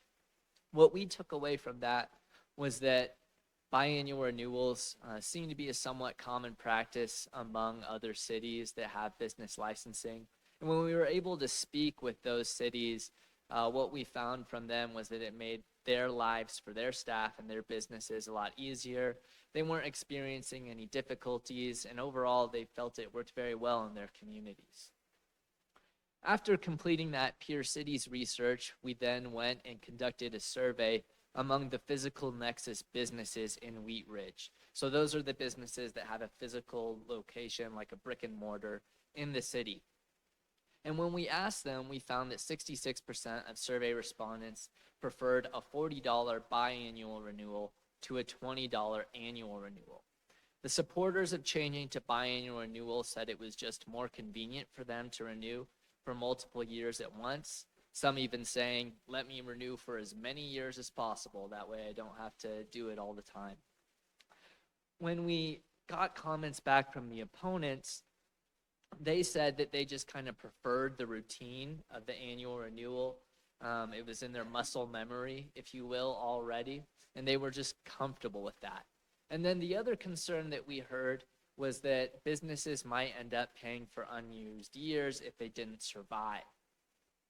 After considering the peer cities research and the survey results and considering how biannual renewals might impact our businesses and the city's finance team, we wanted to go forward with the recommendation to move toward biannual renewal with the $35 fee.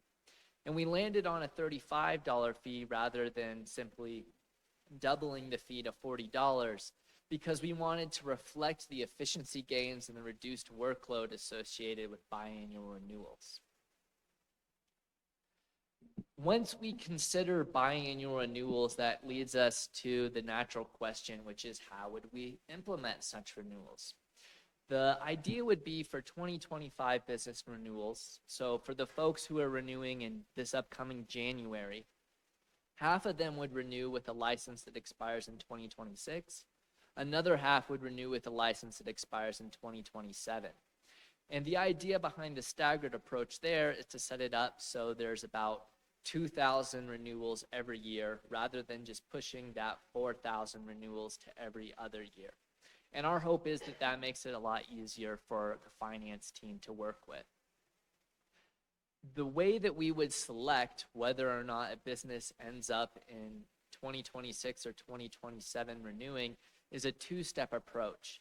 First, we want to give businesses the option because we saw there was some split among whether or not they'd want 1 or 2 year renewals. So the idea would be open it up, give people the option to choose 1 or 2 renewal for a time period. And then once that time period closes, look at the remaining businesses and split them so that we get that 50-50 split that we talked about. That's our plan for implementing it if we get council consensus moving forward. And the options that we prepared for you tonight are to implement 2-year renewals for remote seller information forms and business licenses, increase the business license fee to $35, and amend the municipal code to support these changes or take no action. Thank you. Counselor Hoppy. Thank you, Mr. Mayor, and thank you, Cole. So my question is, can we do more than 2 years? Because if I could do a 5-year renewal for my business, that'd still cost me less than doing my business renewal annually with a late fee, because that's how it ends up for me. And so over the 5 years, it would cost me significantly less money if we could do that. Now, I do understand that you guys are trying to estimate the money that comes in for the budget. And so I don't know if that would mean, like, if we did offer something more, something longer, that would mean that those longer renewals would then have to be retained and carried over every budget season, or, you know, so I do understand that piece is kind of why you guys are trying to go to the 2 years to maintain that revenue stream, but I really would like to see if we could go longer.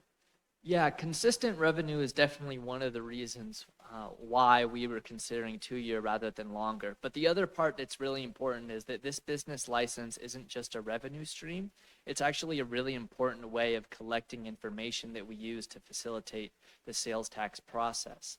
So if we done anything longer than 2 years, we have concerns that our information would become outdated, and that would cause other complications. And would it be too difficult to separate out the businesses that don't pay sales tax and allow them to renew for longer? I'm not sure about that. Mr. Colvin, might you be able to take on that answer? I'll try.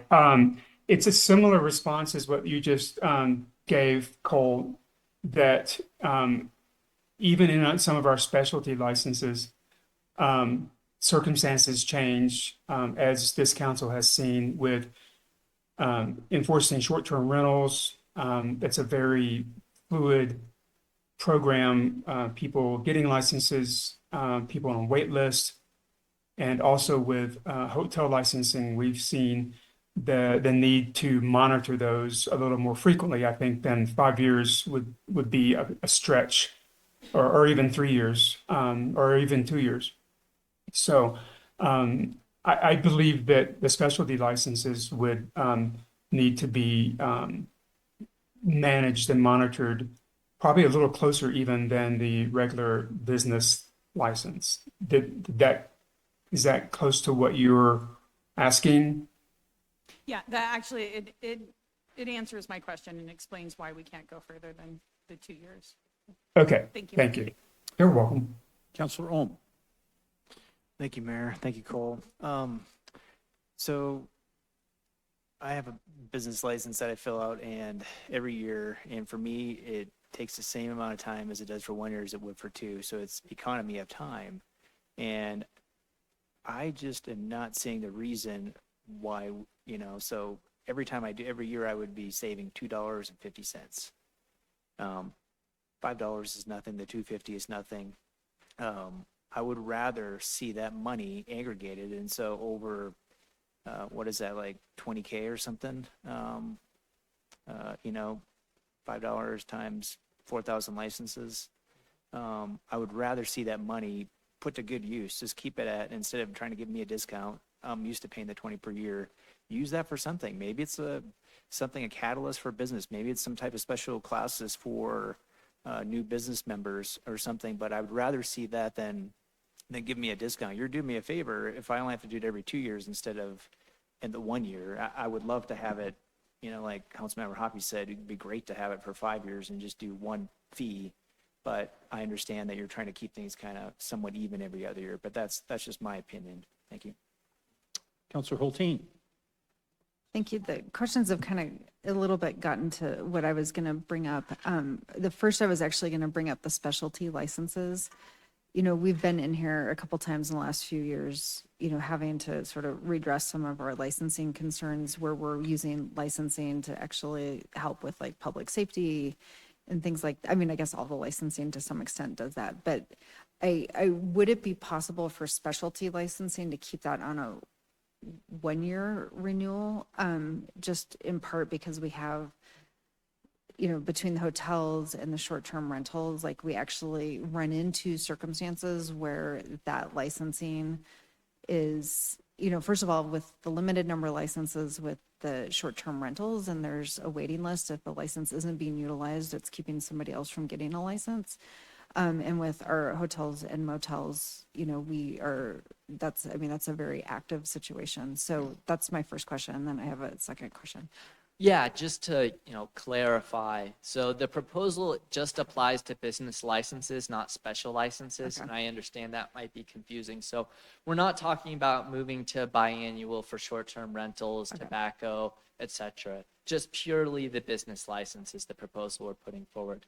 And you hit on some of the reasons why those special licenses require a higher degree of attention from our staff related to code enforcement issues that are specific to their circumstances. So we're not currently proposing making a change to those licenses. Okay. And then I also really support what Councilmember Ohm was mentioning, that I would love to see, if you're looking at a revenue neutral model on the 40 versus 35, one of the reasons to not go beyond 2 years for me is that important data and information exchange and staying in touch. So if the revenue works and you decided to stay at $40 for 2 years, is there some type of benefit or communication that the city could do to really help strengthen, either businesses like participation in city things or whatever? You guys know better than I do what those needs would be, but to me, it's the communication tool as well as the data and understanding of our economic situation. So I would support 2 years, but I would also support, if what you're bringing forward is 35,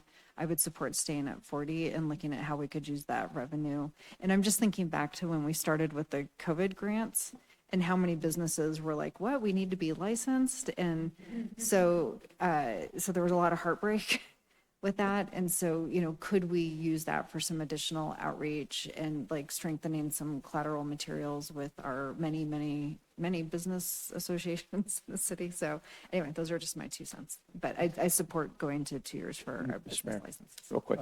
Mr. Goff. Just keep in mind that it's not going to be an increase in our current revenues if we keep it at 40. So bringing on a new program, education, that would be an additional thing. So, but we could look at other opportunities for education, which we are already. Mayor Pro Tem Stites. Thank you, Mr. Mayor. And so if we're not touching the specialty licenses, when you file sales tax, you file sales tax quarterly, right? So is that not I guess it depends. Yeah, we have Everybody does it monthly differently? Okay. filers, quarterly filers, and actually annual filers. Okay. Yeah. But is that not an opportunity to have some contact with those businesses? If they file. If they don't file, then we have to try to find them. And if we don't have their current information, it's hard to find them. I guess, but at the same time, we have a bunch of businesses that are operating without a business license anyway, and we're making the same effort to find them as we would the sales tax people not paying sales tax, right? It's just a lot of extra work to track down folks instead of doing all the other things that finance staff mentioned earlier. Okay. I see the benefit as a business owner to, is there a lifetime fee that I could pay that I never have to come back and deal with this ever again? Or a 5-year business license. We have too many business owners on this council. But our businesses pay the bills, and when we make things harder on businesses, we make things harder on everybody.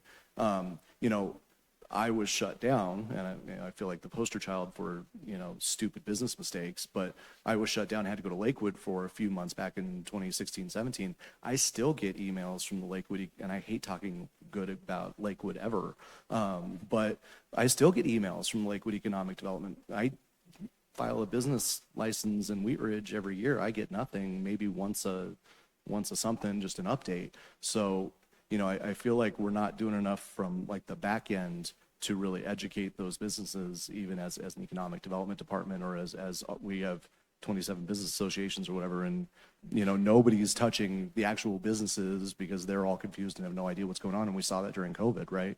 They're trying to give grants out, and half these people don't have business licenses, and these are people who have owned business in Wheat Ridge for 20 years and had no idea that they didn't have it. So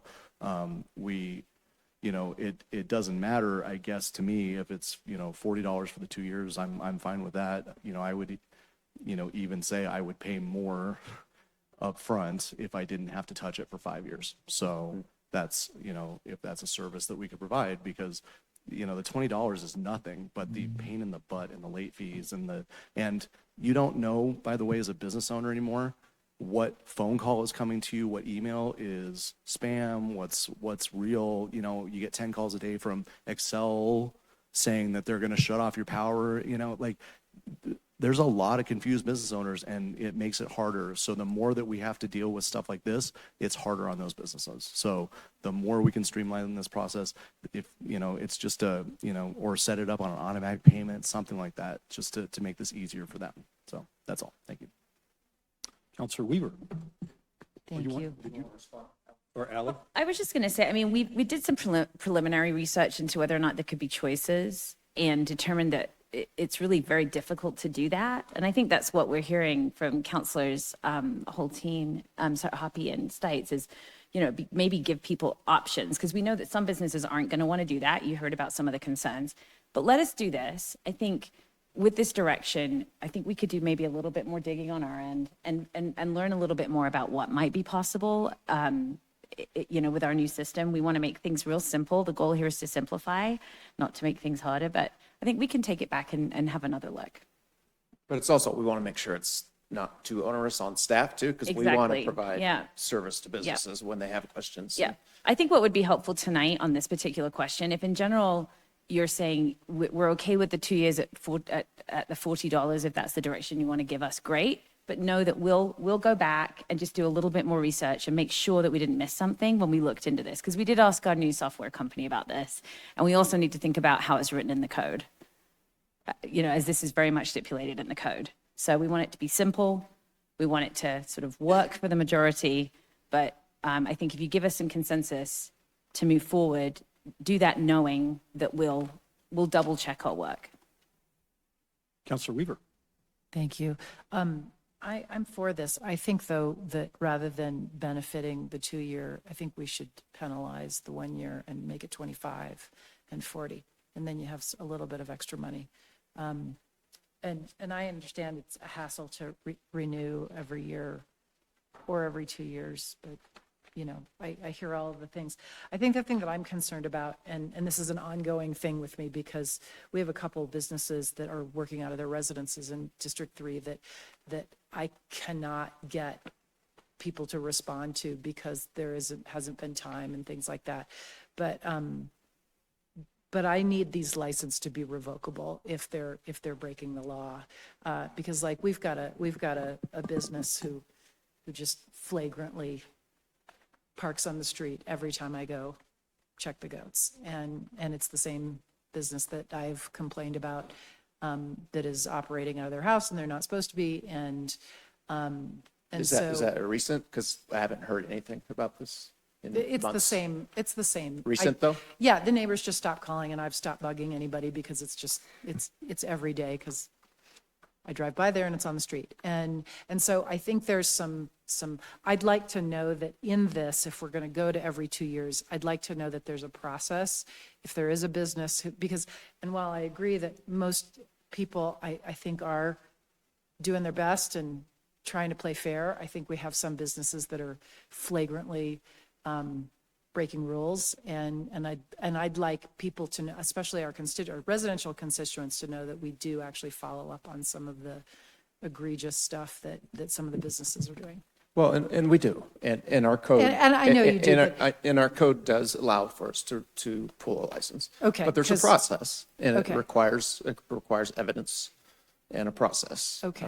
So our code does allow it. Okay, I guess what I'm communicating is I've communicated with code enforcement. Code enforcement has to go out and take those pictures. They don't have time to go out and take those pictures. Well, no, we've gone out and Okay. taken pictures, and we find the business, and Okay. and the last I heard, they were gone. I No? have not heard that they're back. If nobody calls us, I can't investigate. Okay, all right.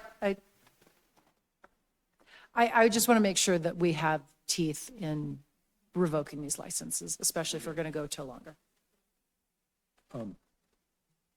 Counselor Hoppy. Thank you. I kind of agree with the 25 for the 1 year and 40 for the 2. I think that is a good plan to try to motivate people to move into your new process.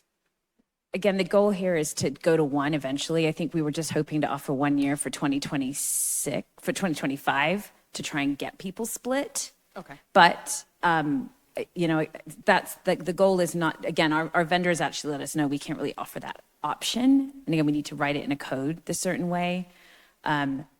So again, our hope would be for the first year, half the businesses go into a 1 year renewal, half the businesses go into a 2 year renewal.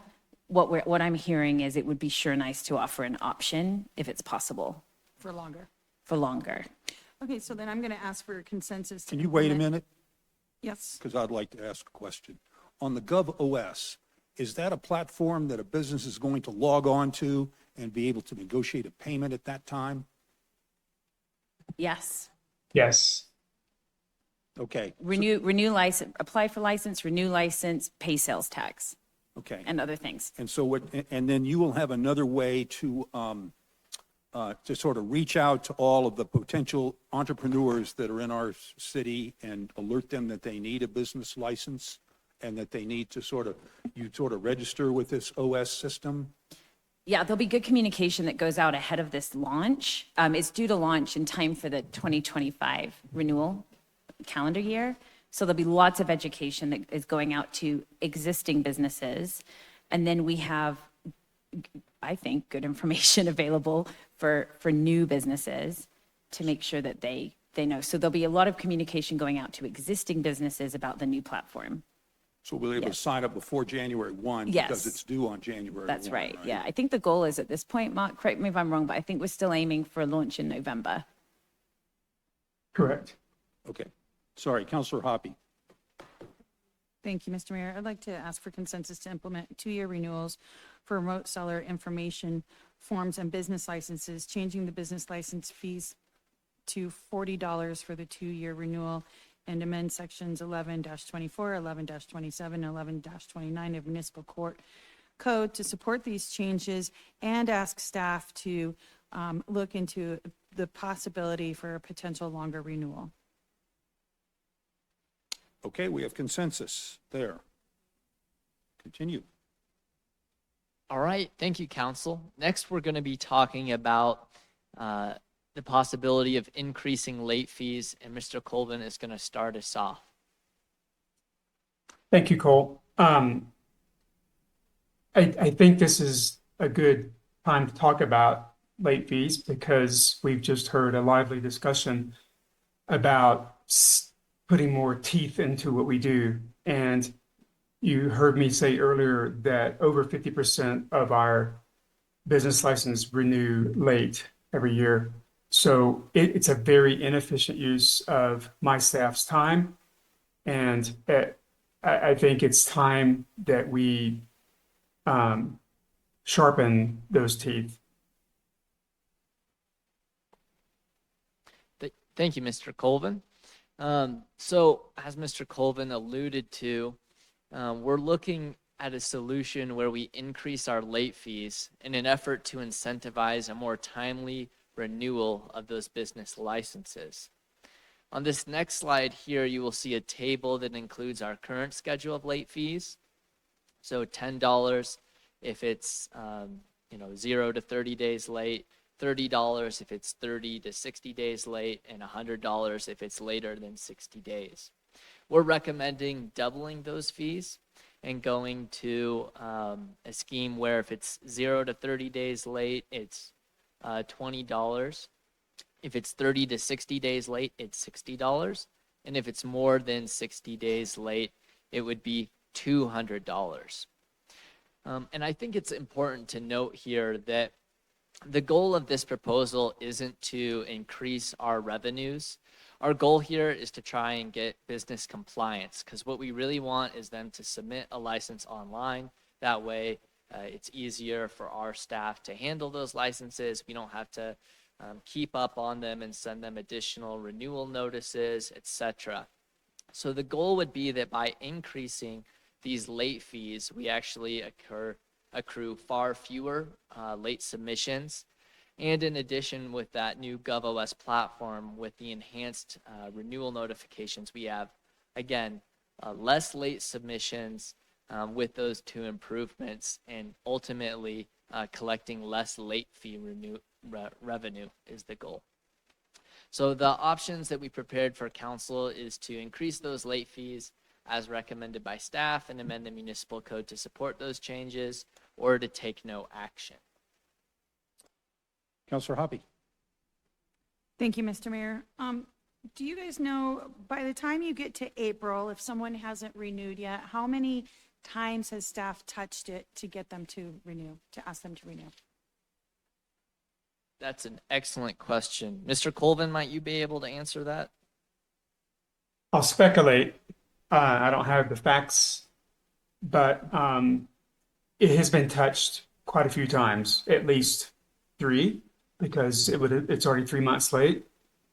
In some way or another, we've sent out a reminder. We will send out a notice to say you're a month late, you owe us, this amount. You're 2 months late, you owe us this amount.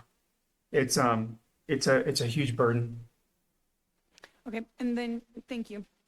You're welcome. I do support increasing the fees. I just have one suggestion, is that the deadline to file your first quarter, your Q1 federal, state, unemployment, FMLAI plus is April 30th. And so I would wonder if we would consider starting the $200 at April 30th or later, because that might be a point where a business owner is in their mind like, oh, got to get my 940 in, got to get my FMLA plus in, got to get my unemployment, right? Like, and business license can be on that list, that mental list. So I wonder if we start the $200 at April or later, April 30th or later. I'm not opposed to that, but it's far easier to program this into the GovOS system to send out email reminders and mail reminders on a more frequent basis. And this has been our practice for quite a long time. The sequence of 1 month, 2 months, 3 months. I think we can look into it, but I don't have a strong opinion against that. But I think it would be easier to keep doing what we've done. We've already talked with our software service provider about how to code in the late fees. So there would be some changes there that we'd need to make. I guess my reason for that is because there are so many different forms and files that we have to file, and all different deadlines, that the more conformity we could get to some of it, the easier for business owners can deal with it. And so I guess it would be you would be at a 30, a 60, a 90, and a 120 would be your last reminder, right? It would go out April 30th, and it would say, sorry, now you're too late. Now you owe us $200. So, I mean, if we could make that work, I think it would be more business friendly forward. Thank you, Councilor Hoppy. Is there any more discussion on this item? So we have a request for staff to increase the late fees as recommended by staff and amend the municipal code to support these changes. Do we have consensus on that? We do. Thank you. Moving right along.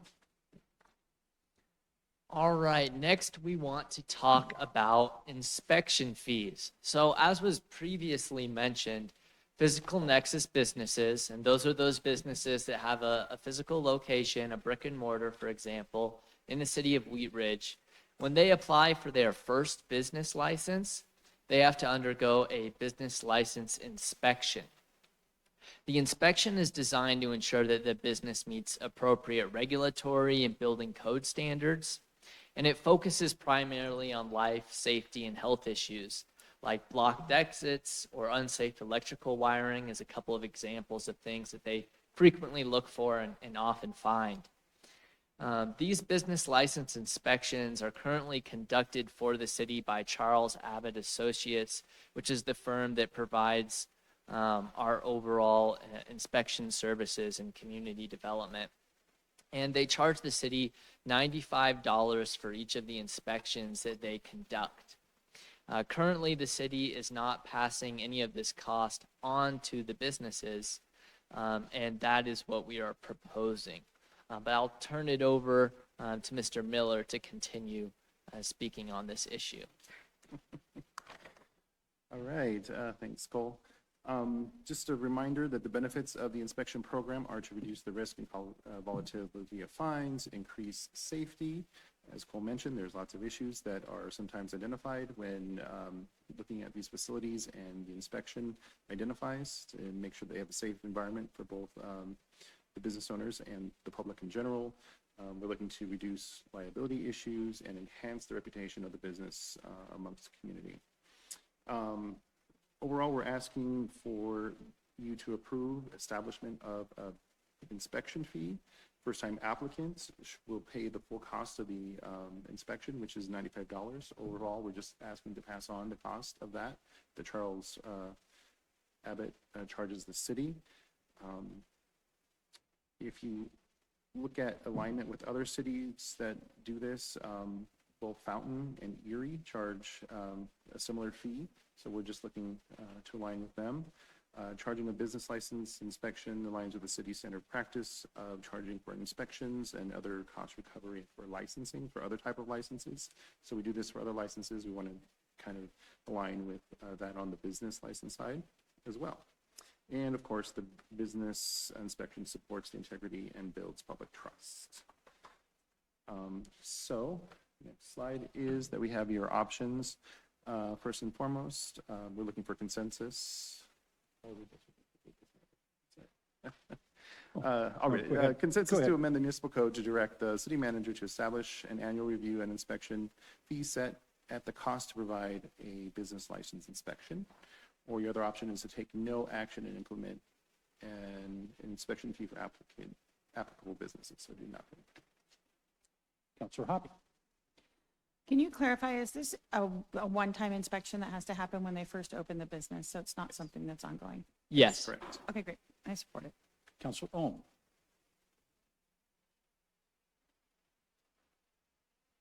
I had a question. Can you tell me how you inspect and license food trucks in the city of Wheat Ridge?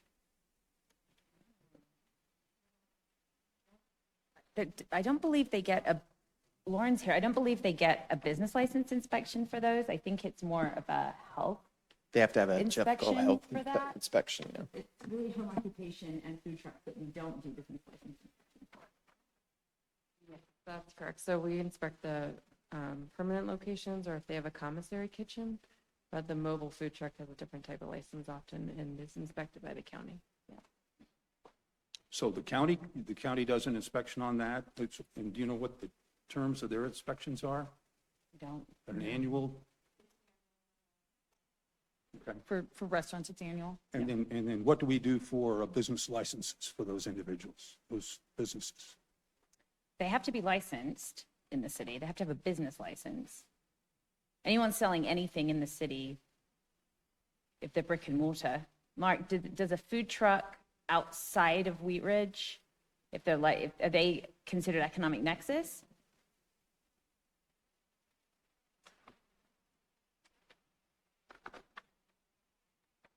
Mark, are you there? You might be on mute. Is he on there on Zoom? Can you see him? I'm not sure, Mayor. I mean, if someone's paying sales tax in the city, they either have a business license if their business address is in the city, or they have they fill out a remote seller form if their business is not located within the city. Food trucks are obviously have a nexus in the city. Yeah. So do they get a business license in the city? They'd either have a business license or they would have that remote seller. Okay, but if they were a remote seller, they couldn't come into the city and sell their product. That's what I need clarification from. They're one or the other. Okay. Yeah. Well, I wouldn't, I mean, otherwise they'd be hiring a delivery service to deliver the. That's true. Yeah. The product into I the would city. think they need a business license. Okay. And do we go after them? Proactively? I can't think of an example of outside of festivals where we have chased down a truck and asked to see their business license. Okay. I'm not saying we haven't done it, Okay. and we could do it. Okay. Because there's a lot of businesses in the city that have a business license and a nexus in the city and Yep. have a license and pay those taxes. It's a big focus of our compliance officer. We'll look into it and come back to you with a report on what we're doing and not doing, see if With we need food to strengthen our code. Perfect. Additional discussion? Counselor Snell. Just speaking as a mobile food vendor. That's right. However, I don't have a truck. But I think the way that I remember starting, the county, basically the city kind of like concedes to the county when the county does an inspection. And usually that food vendor signs an agreement with the commissary kitchen, and that commissary kitchen then signs their permit, their annual permit that they get. So that's how I operate. I operate through a commissary kitchen. That commissary kitchen goes through each point of, are you doing all these things safely? And then you pay them a lot of money, and then they sign your permit for the year. However, for me personally, living in Wheat Ridge and operating, but not having a physical location, I still do have the physical nexus. Which is it's kind of a gray area, but I just wanted to provide a little clarity there. Thank you for knowing that. So do we have consensus to amend the municipal code to direct the city manager to establish an annual review, an inspection fee, and set the cost to provide a business license inspection? And to chase down food trucks. And to chase, I've got that down. And, you know. We already have a consensus on that. And food, Use the police, please. and food bicycles, too. Look at I that thought- Leo on it. We can't catch her.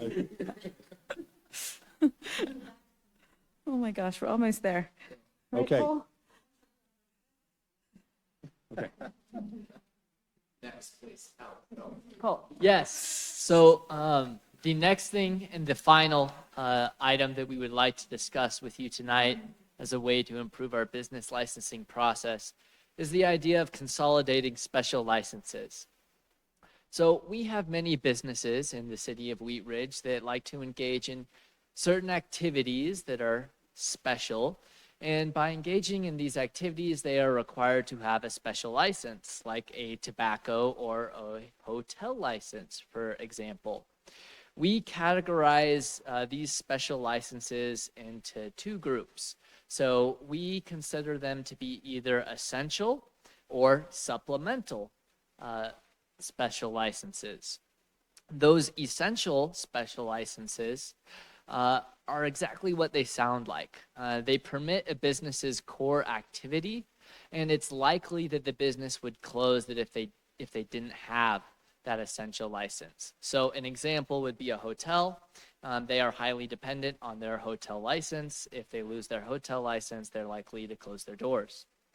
On the other side, we have our supplemental licenses, many of which permit complementary activities. So it's likely that a business with a special license, if they lost that special license, they may continue to operate in perpetuity. An example would be a gas station with a tobacco license. If they were to lose their tobacco license, they would still be able to sell gasoline, and they would likely still be able to maintain a majority of their operations. We've split them into these two different categories on the screen for you. So on the left, we have all our essential licenses. On the right, we have all of our supplemental licenses. And what we're proposing doing is for those hotel, massage, pawnbrokers licenses, we want to consolidate their special license with their business license. So right now, they have to have the business license and their special license. We're proposing that they only get one license. It's their special license, and it works the same as their business license. So the idea would be that it makes it easier for us on the staff side. It makes it easier for the business because there's only one license. There's only one renewal date to keep track of. There's only one fee that they have to pay, etc. In addition to consolidating these essential licenses, for the hotel, massage, and pawnbrokers, we're proposing increasing each of those special license fees by $20 to make up for the fact that they don't have to renew their business license and pay that separate $20 fee. We're not proposing to do that with short-term rental licenses because they already act precisely the way I've explained our proposal. So if you have a short-term rental license, you don't have to have a business license. You don't have to pay a separate fee. So in a way, we just want these other essential licenses to act the same way our short-term rental license acts right now. That's our proposal, and our council options are consensus to amend the municipal code to consolidate those essential licenses and increase fees by $20 as recommended by staff, or to take no action. Do we have consensus to do that? Okay, we do. What else do you have tonight? That's it. Yeah, Okay. that is everything. Thank you very much. Okay, thank you. We're going to take a recess until 9 o'clock.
I,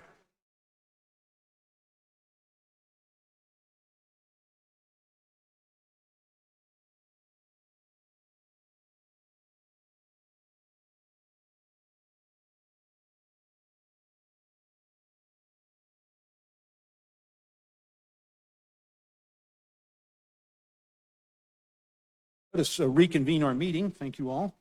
We are now on agenda item number 3. This is our Sustainability Action Plan project update and a draft new plan. So, Mr. Goff. Thank you, Mayor. I'll turn it over to Mary Ann Schilling, our Assistant City Manager. I'll introduce the item. Great. Yes, we are here tonight to talk about our Sustainability Action Plan update. With us here tonight, we have Mary Hester, our Sustainability Coordinator, and Grace Sullivan, our consultant, who's here with Lotus Engineering and Sustainability. So I'll pass it on to Mary to get us started. Awesome. Thanks, Marianne, and good night, everyone. Thanks for hanging in there with us. Like Marianne said, I'm joined tonight with Grace Sullivan from Lotus Engineering and Sustainability. We're really excited to be here presenting our draft action plan update to you all. This is a project that we kicked off at the end of January this year. And as you heard earlier tonight from many of our Sustainable Wheat Ridge members, over the past several years, Wheat Ridge as a city and a community has been able to make major steps forward in our sustainability efforts, and that was really all started with the community. That committee spent over 500 hours putting together the first action plan back in 2018, and to date we have 64% of that either completed or in progress, which is a great amount of progress to make. And so we felt that it was a really opportune time for us to update that plan, in which we're looking ahead to the next 5 years, and we saw this as an opportunity to work more closely with staff and city leadership to form our updated plan that continues to be actionable and get everyone's buy-in so that we can really continue to integrate sustainability in not only in the community, but also throughout the city and its operations as well. And so that's led us to this point. We've done a lot of engagement. We've formed this draft plan, and we're really excited to present it to you tonight. And so with that, I will go ahead and turn it over to Grace. Thank you, Mary. Thank you, everyone, for your time this evening. I'm really appreciative for staying late. Again, my name is Grace Sullivan. I'm a senior associate at Lotus Engineering and Sustainability on the communications and engagement team. And I've had the absolute pleasure of partnering with city staff and leadership and Sustainable Wheat Ridge in creating this plan. So I'm really pleased to present this to you tonight. So with that, I'll go through the agenda. I want to be mindful of time, so please let me know if I'm going too quickly or if we need to take questions. But this is what we will go over today. I will quickly introduce the plan and the meeting goals. Then I'll provide an overview of the Sustainability Action Plan. We'll review plan goals, and then we'll review the strategies. And then finally, I'll talk about the implementation plan and next steps. All right, so we'll get into it. This is the plan process overview. This is how we created the plan. As Mary mentioned, in 2018, the Sustainable Wheat Ridge Committee created this plan. It had it had 6 focus areas, 20 goals, and 135 strategies. And at the time, it was accepted with gratitude. It was not, however, adopted. And so that being said, as Mary mentioned, there was a ton of momentum, and this plan was really pleased to build off of that momentum and great foundation. So these are the core planning process components, and I won't go into too much depth because each component has its own slide, but just for your situational awareness, we'll talk about the existing conditions analysis that we conducted. We did an engagement plan in which we engaged city staff, city leadership early and frequently.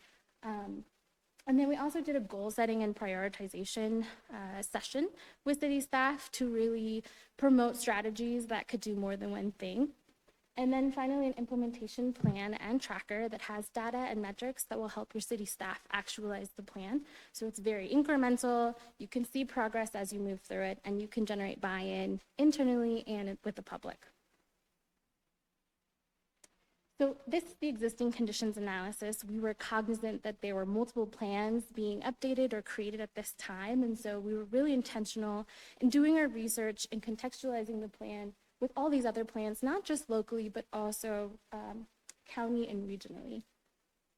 I'll give you a moment to read through those.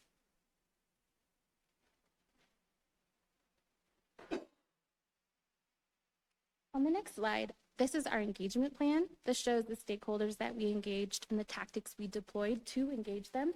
Again, you'll see that we've really worked hard to generate buy-in and have all of our goals and strategies vetted by city staff. We also worked with water districts because we had heard loud and clear from the community that water was the top priority. We worked with Sustainable Wheat Ridge, small businesses. I understand that there's a business prosperity plan being created at the moment, and so we were really intentional of not overextending the business community and partnering with them closely to understand what their findings were. And then we also reached out to community members through in-person events and a survey. So this is the prioritization methodology. We came up with a suite of options, a suite of strategies, and we really wanted to give you a 5-year roadmap that packed a punch, right?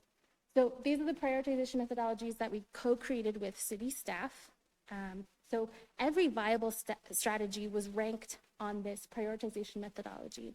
So obviously, in a sustainability action plan, environmental impact and resilience was important. It ranks 40%. So strategies had to show a positive impact on the environment or on resources. Then we ranked them against feasibility. This was taking into strategic considerations that are specific to Wheat Ridge to make sure that the plan could be actionable within Wheat Ridge. We also wanted to take into account community appetite and support for different strategies. And then this final bucket is co-benefits, which is kind of the tiebreaker, but the point of the co-benefits is to deliver strategies that can do more than one thing, that can meet more than one, address more than one challenge, or provide more than one opportunity. And so we added that at 10%. So we'll dive right in. So on this screen, you'll see the focus areas for this plan. You'll also see the sum of the goals and the strategies. This is just kind of to lay the foundation, the groundwork. You'll see the 6 original focus areas that were in the Sustainability Action Plan, but then we added 2 more to make sure that Wheat Ridge was on par with some of your peer communities and trends that we see nationally. So we added businesses and jobs and arts and culture. You'll notice that a focus area is missing, that equity focus area, and that's because we heard loud and clear from the community and city leadership and staff that equity needed to be baked within each individual focus area. It should not be separated out. So we won't cover that today, but it is in your packets. You'll see in each section there is equity considerations of the programs and strategies and policies that could be implemented through this plan. So those are the summary of goals, and then further to the right, you'll see the number of strategies that accompany each goal. Strategies ladder up very neatly into the goals to show you how we'll reach them. I won't cover all the strategies because I recognize what time of night it is, but I will go over the top priority strategies. Before I do that, I will go into the goals first. So again, this is just the umbrella, but everything's within your packet. All right, so the very first focus area is water. We heard this across the board. This was a top priority. The goals here are to improve stormwater management systems, increase water quality, incorporate water efficiency and conservation measures to reduce municipal water usage. I think it's really important to pause here that your city staff wanted to lead by example and walk the walk. And so a lot of these strategies start within the municipal usage of energy or water or other resources. And then increase the adoption of water efficiency and conservation measures within the community. Transportation, increase traveler safety and environmental quality. Maximize development that substantially incorporates mixed use considerations. And increase access to multimodal transportation options.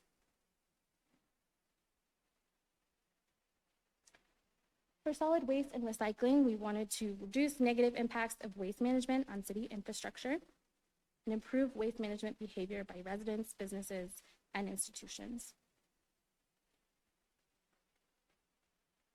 In the sector of renewable energy, we wanted to promote renewable energy projects and policies within the city and also regionally, and then implement renewable energy projects. Again, you see here reduced municipal energy use that is leading by example. But we also put in here a baseline strategy or a baseline goal, which is to understand and track commercial and industrial use. that we can create more impactful goals by understanding the data and make defensible decisions in that regard. The other goal is to encourage sustainable design infrastructure elements and to promote energy efficiency programs for residents.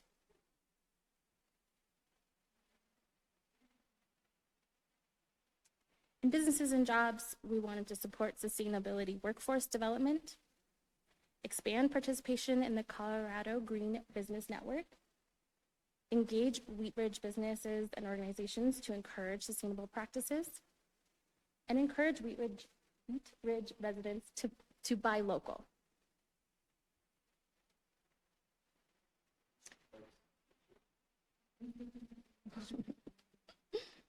All right, communications and engagement. This is cross-cutting. This is so important. The first thing we wanted to do with communications and engagement is celebrate the incredible success that Wheat Ridge has already experienced in the work of your city staff. Encourage the community through a behavior change campaign to grow participation in sustainability activities. We want to engage city staff and institutional partners to promote awareness of and support of the plan, and then also create opportunities for a healthy feedback and input loop. And finally, arts and cultures, collaborate with arts and cultures institutions to advance sustainability. So with that, we'll dive right into the strategies. And again, this is not all encompassing of the strategies. These are just the top strategies that bubbled up through that prioritization methodology that we discussed. So the first one here is water. And what I would specifically like to draw your attention to, again, is the baselining strategy so that you can make bold goals. We heard that from your leadership, city staff, we heard that from the community. And in order to do that, we need to understand where we're at. The principle here really is that you cannot manage what you're not tracking. So there's a lot of, and again, I'll highlight these for you as we go through, but you'll find a lot of strategies that really empower that data collection and analyzation peppered throughout the whole plan. All right, for transportation, I wanted to highlight how this plan really works to bolster other plans that also touch transportation. And then it also positions Wheat Ridge to partner more regionally to maximize efforts along the I-70 to improve air quality and quality of life.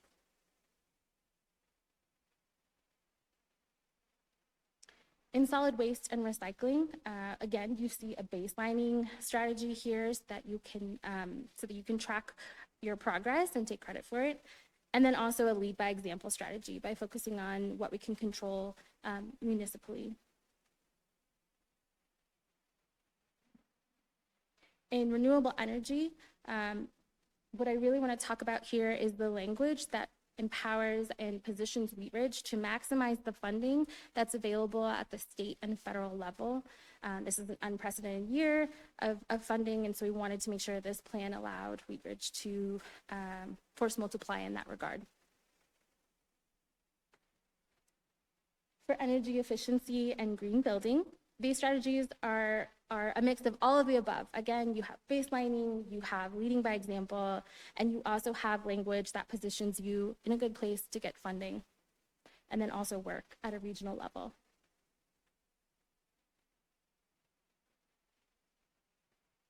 For communications and engagement, again, this plan is really pleased to build off the incredible support from the Wheat Ridge community. And so that the strategies we have here are designed to keep that momentum going and also empower your residents to take advantage of the incredible amounts of funding available at this time.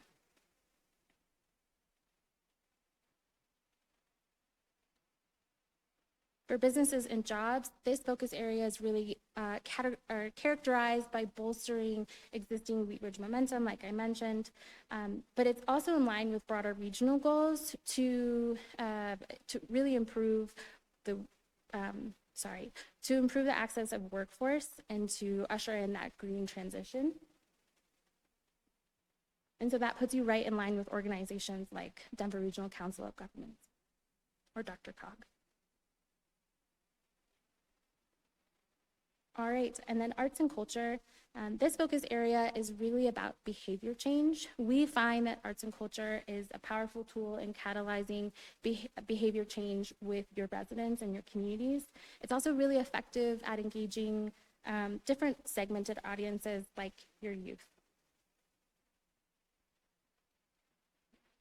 And then finally, the implementation tracker.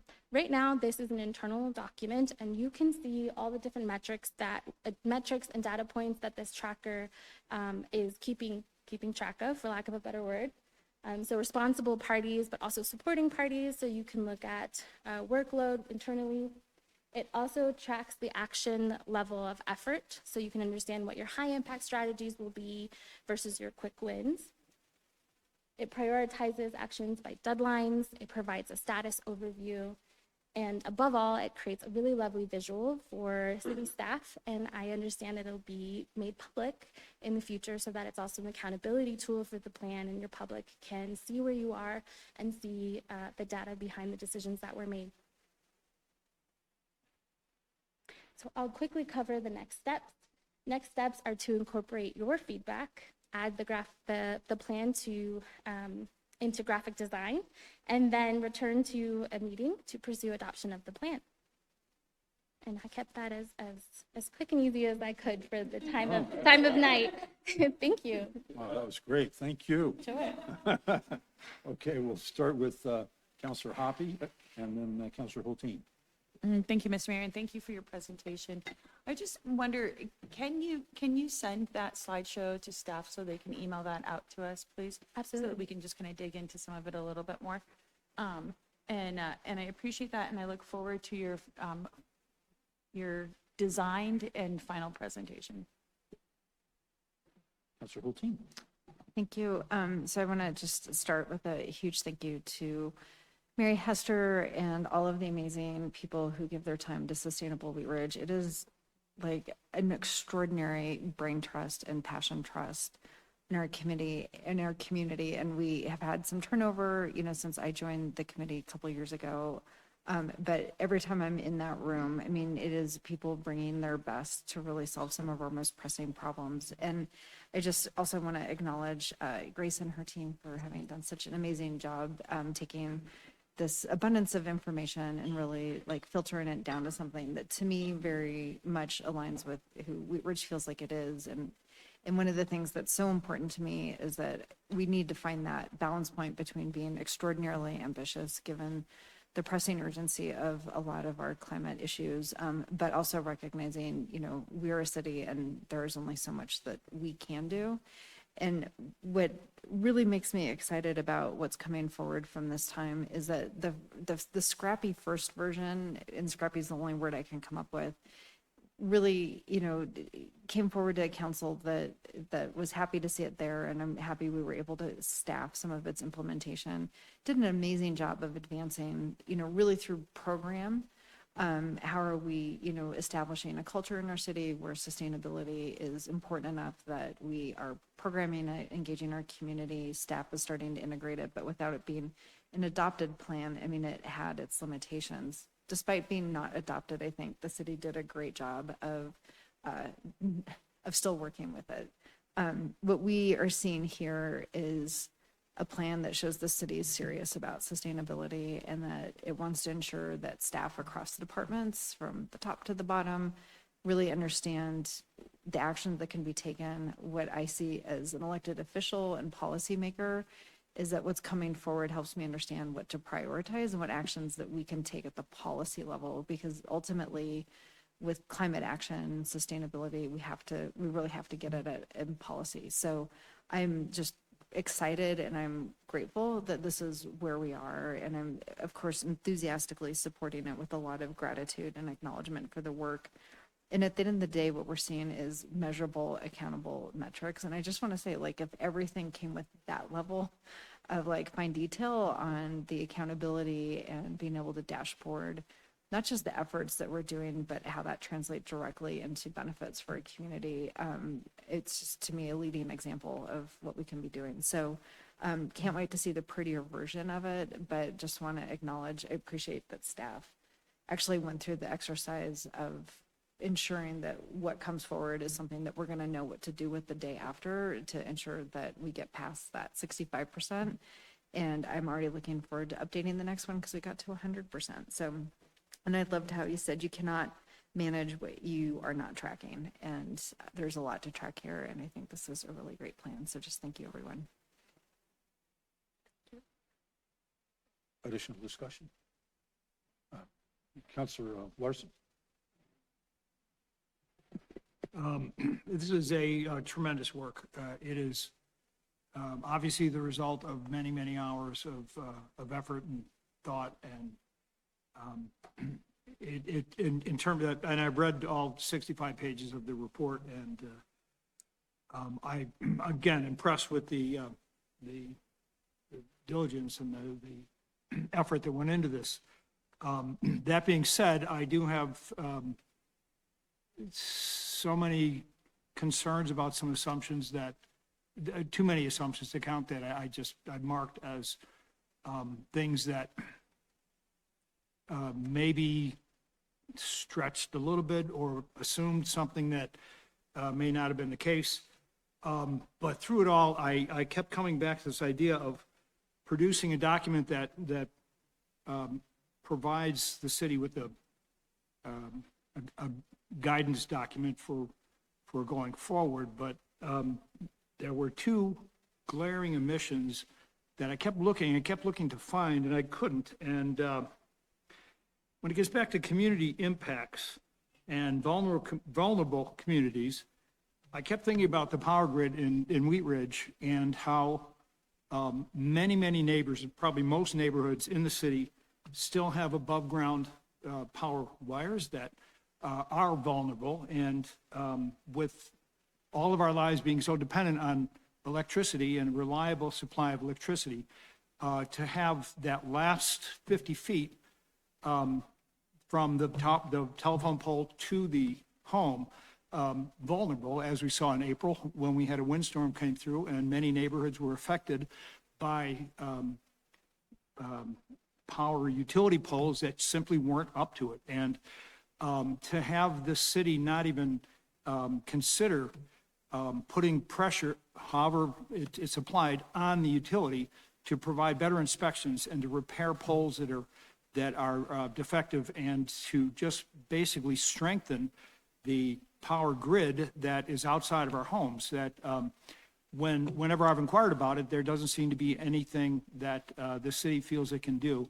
So I would think that between that and then the other issue that bothered me in terms of a impact on vulnerable communities here, and that's noise.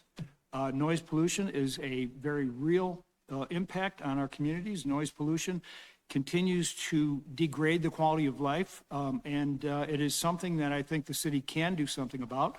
Noise pollution is something that can be measured, and policies can be put in place to ease or at least reduce the impact of noise pollution across the city.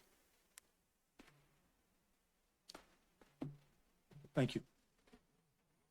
Additional questions or comments? Oh, Councilor Ohm. Yeah, I'll be quick. I can't say I'm surprised that the number one rank was water, which is really, really important. And is something that I really think about on a daily basis in the water conservation. And there's a lot of really good information, a lot of work that you did. I really appreciate staff, Mary and Grace, working on this project. This is a really special project for Wheat Ridge, because I feel like looking at sustainability really aligns with the city's goals and the community's goals. And really just once we get it on paper and we have that document, I think that sends a message to the community that we are serious about sustainability. And not surprising, a lot of people are serious about it too. So thank you. Thank you. Additional discussion? Councilor Weber. Thank you for the report. It's very, just a couple things that I thought it was very comprehensive in so many ways. I would like us to really consider, I thought the green business section was good.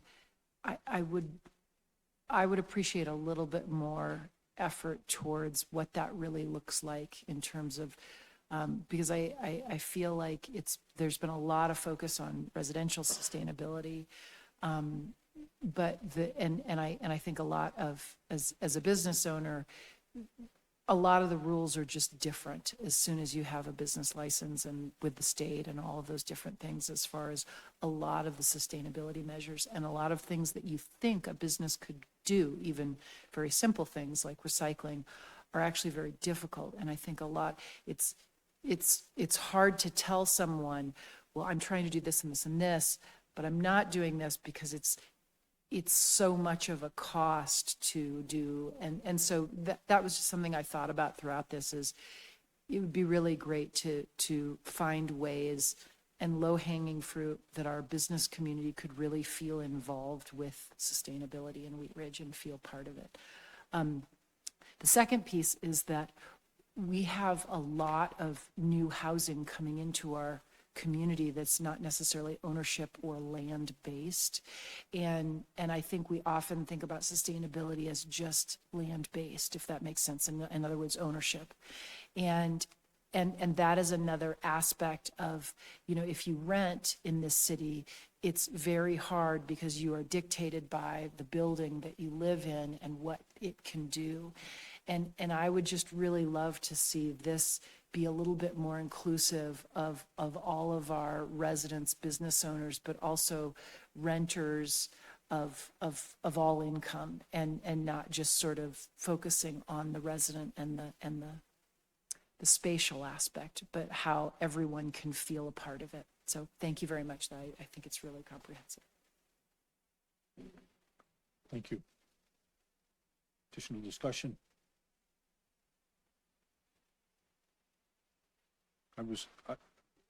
Thank you very much. It's really a great plan. I was just sort of noodling in my brain about some of the, a lot of the things that we've done over the last, 7 years or so. And, just really a lot of, there's the things that we actually accomplished, the rain barrel work and other things, but really the ability to sort of bring this to the fore in our community. And I think we might, sort of look at how many opportunities would there be to make this plan and make more awareness throughout the community in general. We talked about engaging the business community, maybe we have the Wheat Ridge Chamber, we have the Wheat Ridge Business Association, we have the, as we use our grant dollars, perhaps we could put a sustainability component in some of those as an idea to be able to incorporate that more widespread as we reach out and communicate with our schools back in play this week, and how we can make those, foster those relationships and really make it sort of a core, sort of a subtext about everything we do, is that we do it sustainably. Thank you. Councilor Hulteen. Sorry, I would be remiss. My last note here, which is not an afterthought by any means, is I think one of the other just enormous differences is the equity throughout component of this.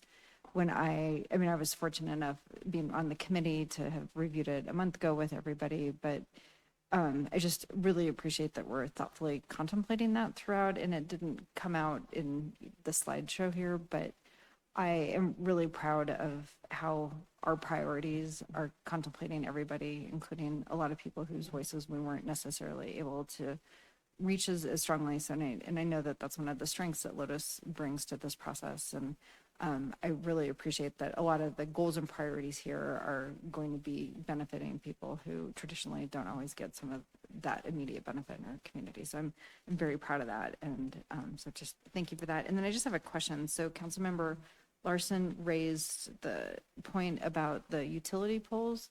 And I know that undergrounding utility poles is a priority from a lot of people who've sat on this dais, and continues as we struggle with that. Is that something that's typically contemplated in a sustainability? Like where would we see well, I guess answering that question, and the second one would be, of course, if not here, then where? But is that something that is contemplated in a sustainability plan or a climate action plan? Sure. So I'll take first and then I welcome you to add in. So typically for Sustainability Action Plan, we focus on two primary goals. And the first one is climate pollution. So you have your science-based targets, which say we must reduce a certain amount of emissions to prevent global warming from surpassing a certain point. So the first pillar is to reduce those emissions, and the second pillar is to conserve resources that are important to your way of life, like water and energy. However, to your point, there are many concentric circles of plans, and typically I would find, I believe, something like that that's more grid resilience, more in hazard mitigation plan, or maybe a plan that focuses on resilience in general. That's not to say that there aren't strategies in here that do promote resilience as well as part of the co-benefits. The second part of your question was about noise pollution, and yes, that is a type of pollution, and I understand the concern. Typically, we don't see those in sustainability action plans because of the focus on resources, conservation, and climate pollution. But I do hear the importance of placemaking and quality of life and how that can really lend itself to sustainability. Okay, Does that thank answer you. your question? Yeah, I do. Yeah, I just because I know that the undergrounding of the utility poles is important, and it's helpful to know that you should be looking at that in hazard mitigation. So I appreciate that. Thank you. Okay, further discussion on this? Great, and we're going to be looking for a final report to come back sometime this fall? Okay, Yes, that would be the plan. okay. Any other questions, comments? All right, thank you very much. Great presentation. We appreciate your work on this.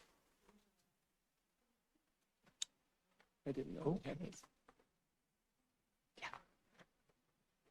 That finishes our study items. We'll next go to staff reports. Mr. Goff. Yeah, thank you, Mayor. I know it's late, but just one real quick update I know you'd be interested in. I want to provide an update on the Lutheran Legacy Campus. CBRE has been marketing the site for Intermountain Health, and they received, I think, about 9 submissions from developers, potential new owners. They've narrowed that down to 3, and city staff's going to be interviewing those 3 this week, and we'll provide feedback to Intermountain Health. Intermountain hopes to select a final candidate by the end of August, so very soon. A new owner will not likely close on the property, though, probably until sometime next year once the rezoning is done and the ballot question, of course, is decided in November. So we'll keep you updated, but the 3 that we will be interviewing are really good and have the capacity. So we're excited that they narrowed it down to 3 good ones. We'll give you an update once we can release the names. Progress there. Yes. That's great. Elected officials reports. Okay, everybody's got their hand up. Councilor Hulteen. Thank you. I just want to thank everybody who came earlier to speak tonight. It's just really always helpful when we hear from our community. I just wanted to share on Saturday night, I was walking the dog at, I don't know, about 9, and just happened to hear some music and walked over to Ritual Craft, where they were holding their annual fundraiser that they do. And it was just wild. They had these like techno guys with like techno sombreros going, and people were dancing.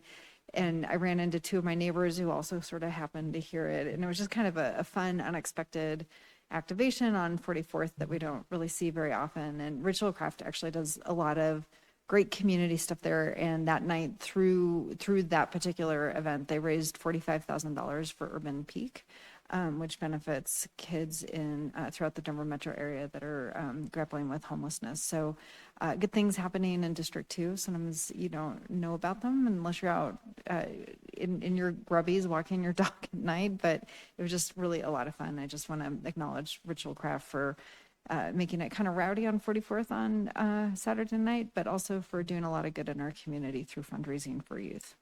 That's all I got. Okay. Did I see Councilor Ohm's hand up? Great. Thank you, Mayor. And I was curious about why there was a boxing ring. I did not see anybody participating. They had a variety of programming yeah, I will leave it to your imagination, but it was not boring. I'll tell you that much.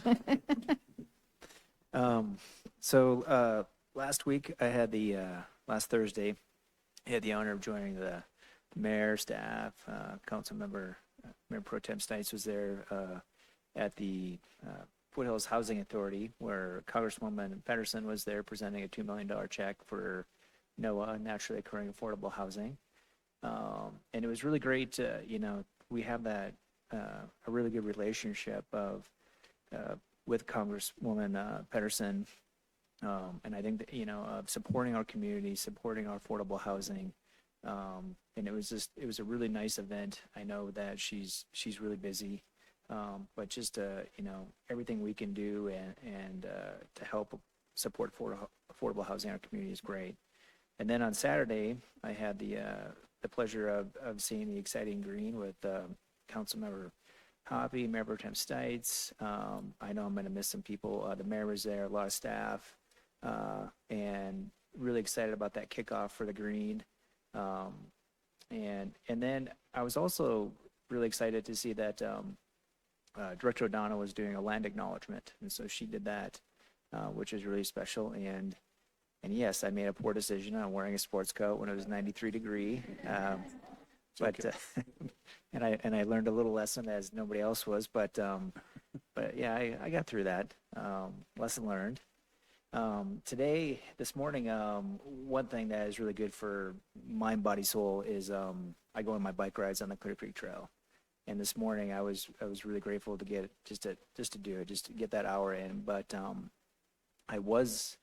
as I went through the Kipling Tunnel, which we all know goes underneath Kipling there, I was really disappointed and upset that there is a lot of derogatory and inflammatory graffiti sprayed all over the walls.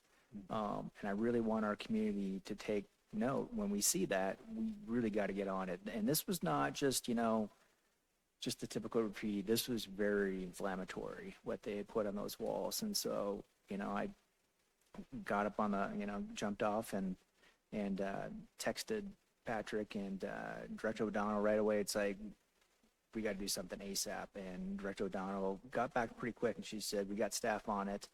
There was a lot of graffiti. And my takeaway on that is this is the first time I've ever seen that amount of the derogatory and hateful graffiti. But there's always some graffiti down there, and I kind of understand the reason. The lighting's poor. It's a blank canvas, and it's below grade, so nobody sees anybody. There's not a lot of public that really goes through there. And so I really, and I emailed Patrick and carbon copied Councilmember Hulteen and Director O'Donnell that, maybe what we need to do to get ahead of this is maybe we need to involve, like the high school and get some graphic artists and paint the walls, would be an idea. And also we got to get some increased lighting. And so if that's, talking to CDOT, which might be, we need to do that and really turn that around and tell the community that this is our community. We're taking control of this tunnel and beautify it. And for those, coincidentally, that have not seen the CBS News this morning, there was a teen graphic artist that got in trouble in South Dakota for doing some graffiti, and his graffiti was totally different than what I saw this morning. It was very interesting, and he got a little bit of trouble, but he worked it out with the mayor, and I think that kid's got a future. And so that's what I want to bring forth is we always have to be watchful for our community, and do things better for our community. Thank you. Thank you. Mayor Pro Tem Stites. Thank you, Mr. Mayor. And since I saw a lot of you last week, I won't reiterate everything that Councilor Ohm just said, but a big thank you to Congresswoman Pedersen and all of her support for everything that we're doing. But the $2 million for affordable housing is going to be huge. Councilor Hoppy and the mayor and everybody who spoke on Saturday at the kickoff ceremony, I guess, did a phenomenal job. The green is going to be hopefully a catalyst for 38th Avenue and for the businesses and even for the school there. Really excited about that. After that, I really thank Local Works for their big dumpster days. I'm getting rid of all of this stuff in my house, and I had a really ugly purple chair that I had been driving around with. Got rid of that on Saturday, so thank you to Local Works for that. And the other thing on Saturday is as I was walking in and out of the grocery store, the Wheat Ridge High School football players were out there selling their farmer cards. $30 donation, you get a bunch of discounts on stuff. So if you see those football players out there, you know, as a former farmer, no, you're never a former farmer. Once a farmer, always a farmer. But as a former football player myself, please donate to those guys. Those we heard about last year, the band getting their uniforms for the first time in decades, right? These things take a lot of money, and it's really important to see that those kids have something to do after school, and that sports aren't for everybody, but it is one of the ways that you know, Wheat Ridge has been known over the years, and it's something that is a big legacy for our community. So give to those kids and help them out. If you can find it, buy in Wheat Ridge. Thank you. Okay. Counselor Snell. Thank you, Mr. Mayor. I was very happy to attend the first day of school with you, Mr. Mayor, at Stevens Elementary. I think I'm a lot more excited about first day of school as an adult than as when I was going to school. I was not happy. But it was a great time. I was so grateful to the staff there for the time that they spent on a probably very busy morning. And the last thing that you want to do is think about, you know, what you're going to say. But they took the time. They took us on a tour. Got to give some high fives. It was really fun, and I was grateful to be there and got to see the new driveway in front of Stevens.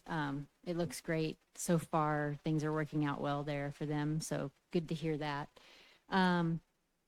Tomorrow morning at Prospect Park at 9 a.m. is a partnership between Parks and Rec and Jefferson Center for Mental Health. There's a free meditation at Prospect Park.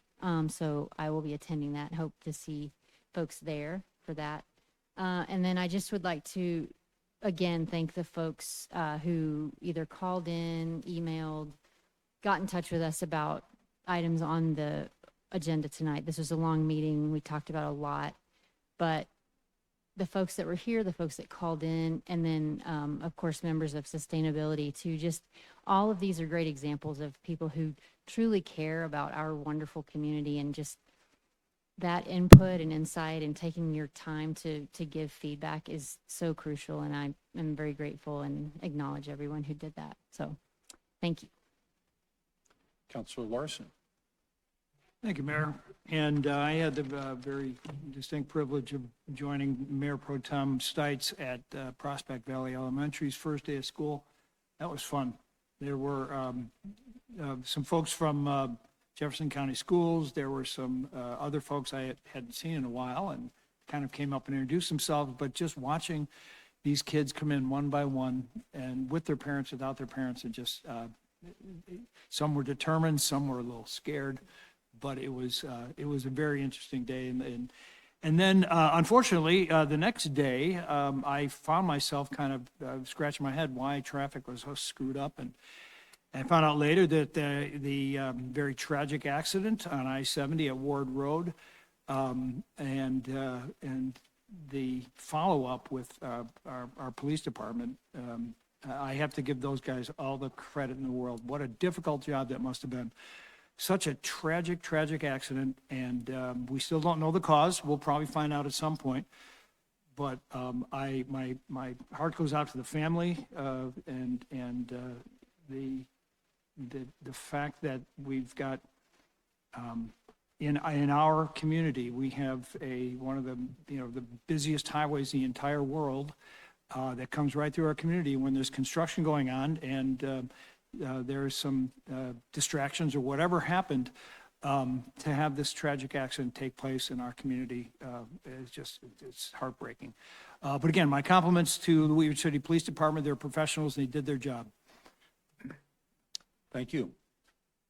You know, one of the benefits of going last is that you don't have any thunder left. But even without it, I would like to say a thank you to Congresswoman Pedersen and the rest of our federal delegation for giving our naturally occurring affordable housing program a $2 million shot in the arm.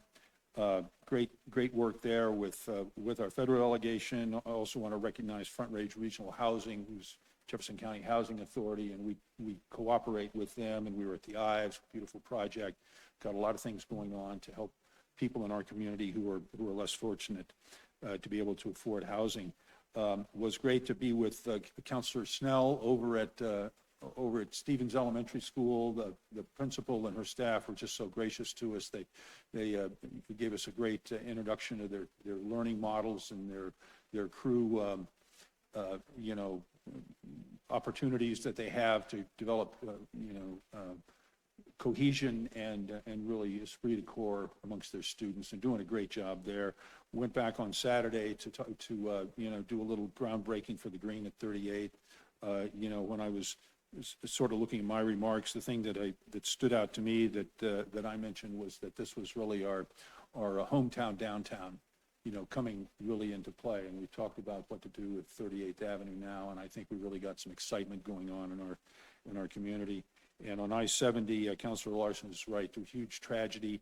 I want to commend our city manager, Patrick Goff, for sending a note out Sunday morning to CDOT representative for this district to say we're concerned about this. We're concerned about having our officers go out there. And we've had problems on that highway. We've done some work on Highway 58 where it comes into I-70, and there's obviously some more that we need to do there. And we're going to sort of keep working with CDOT and other partners to see if we can make more safety and for our whole community. And that sort of brings me to segue that we're ready to sort of close our meeting, but school is in session now, and we have young people walking and biking and riding and being out playing in our streets. And I hope everyone will stop, look, and listen, drive slowly and carefully around our community so that everybody gets home at night in a safe condition. So we'll be back here in council chambers for our next meeting next week, Monday night at 6:30. If there's no more business to come before us, we will stand adjourned. Thank you all so much.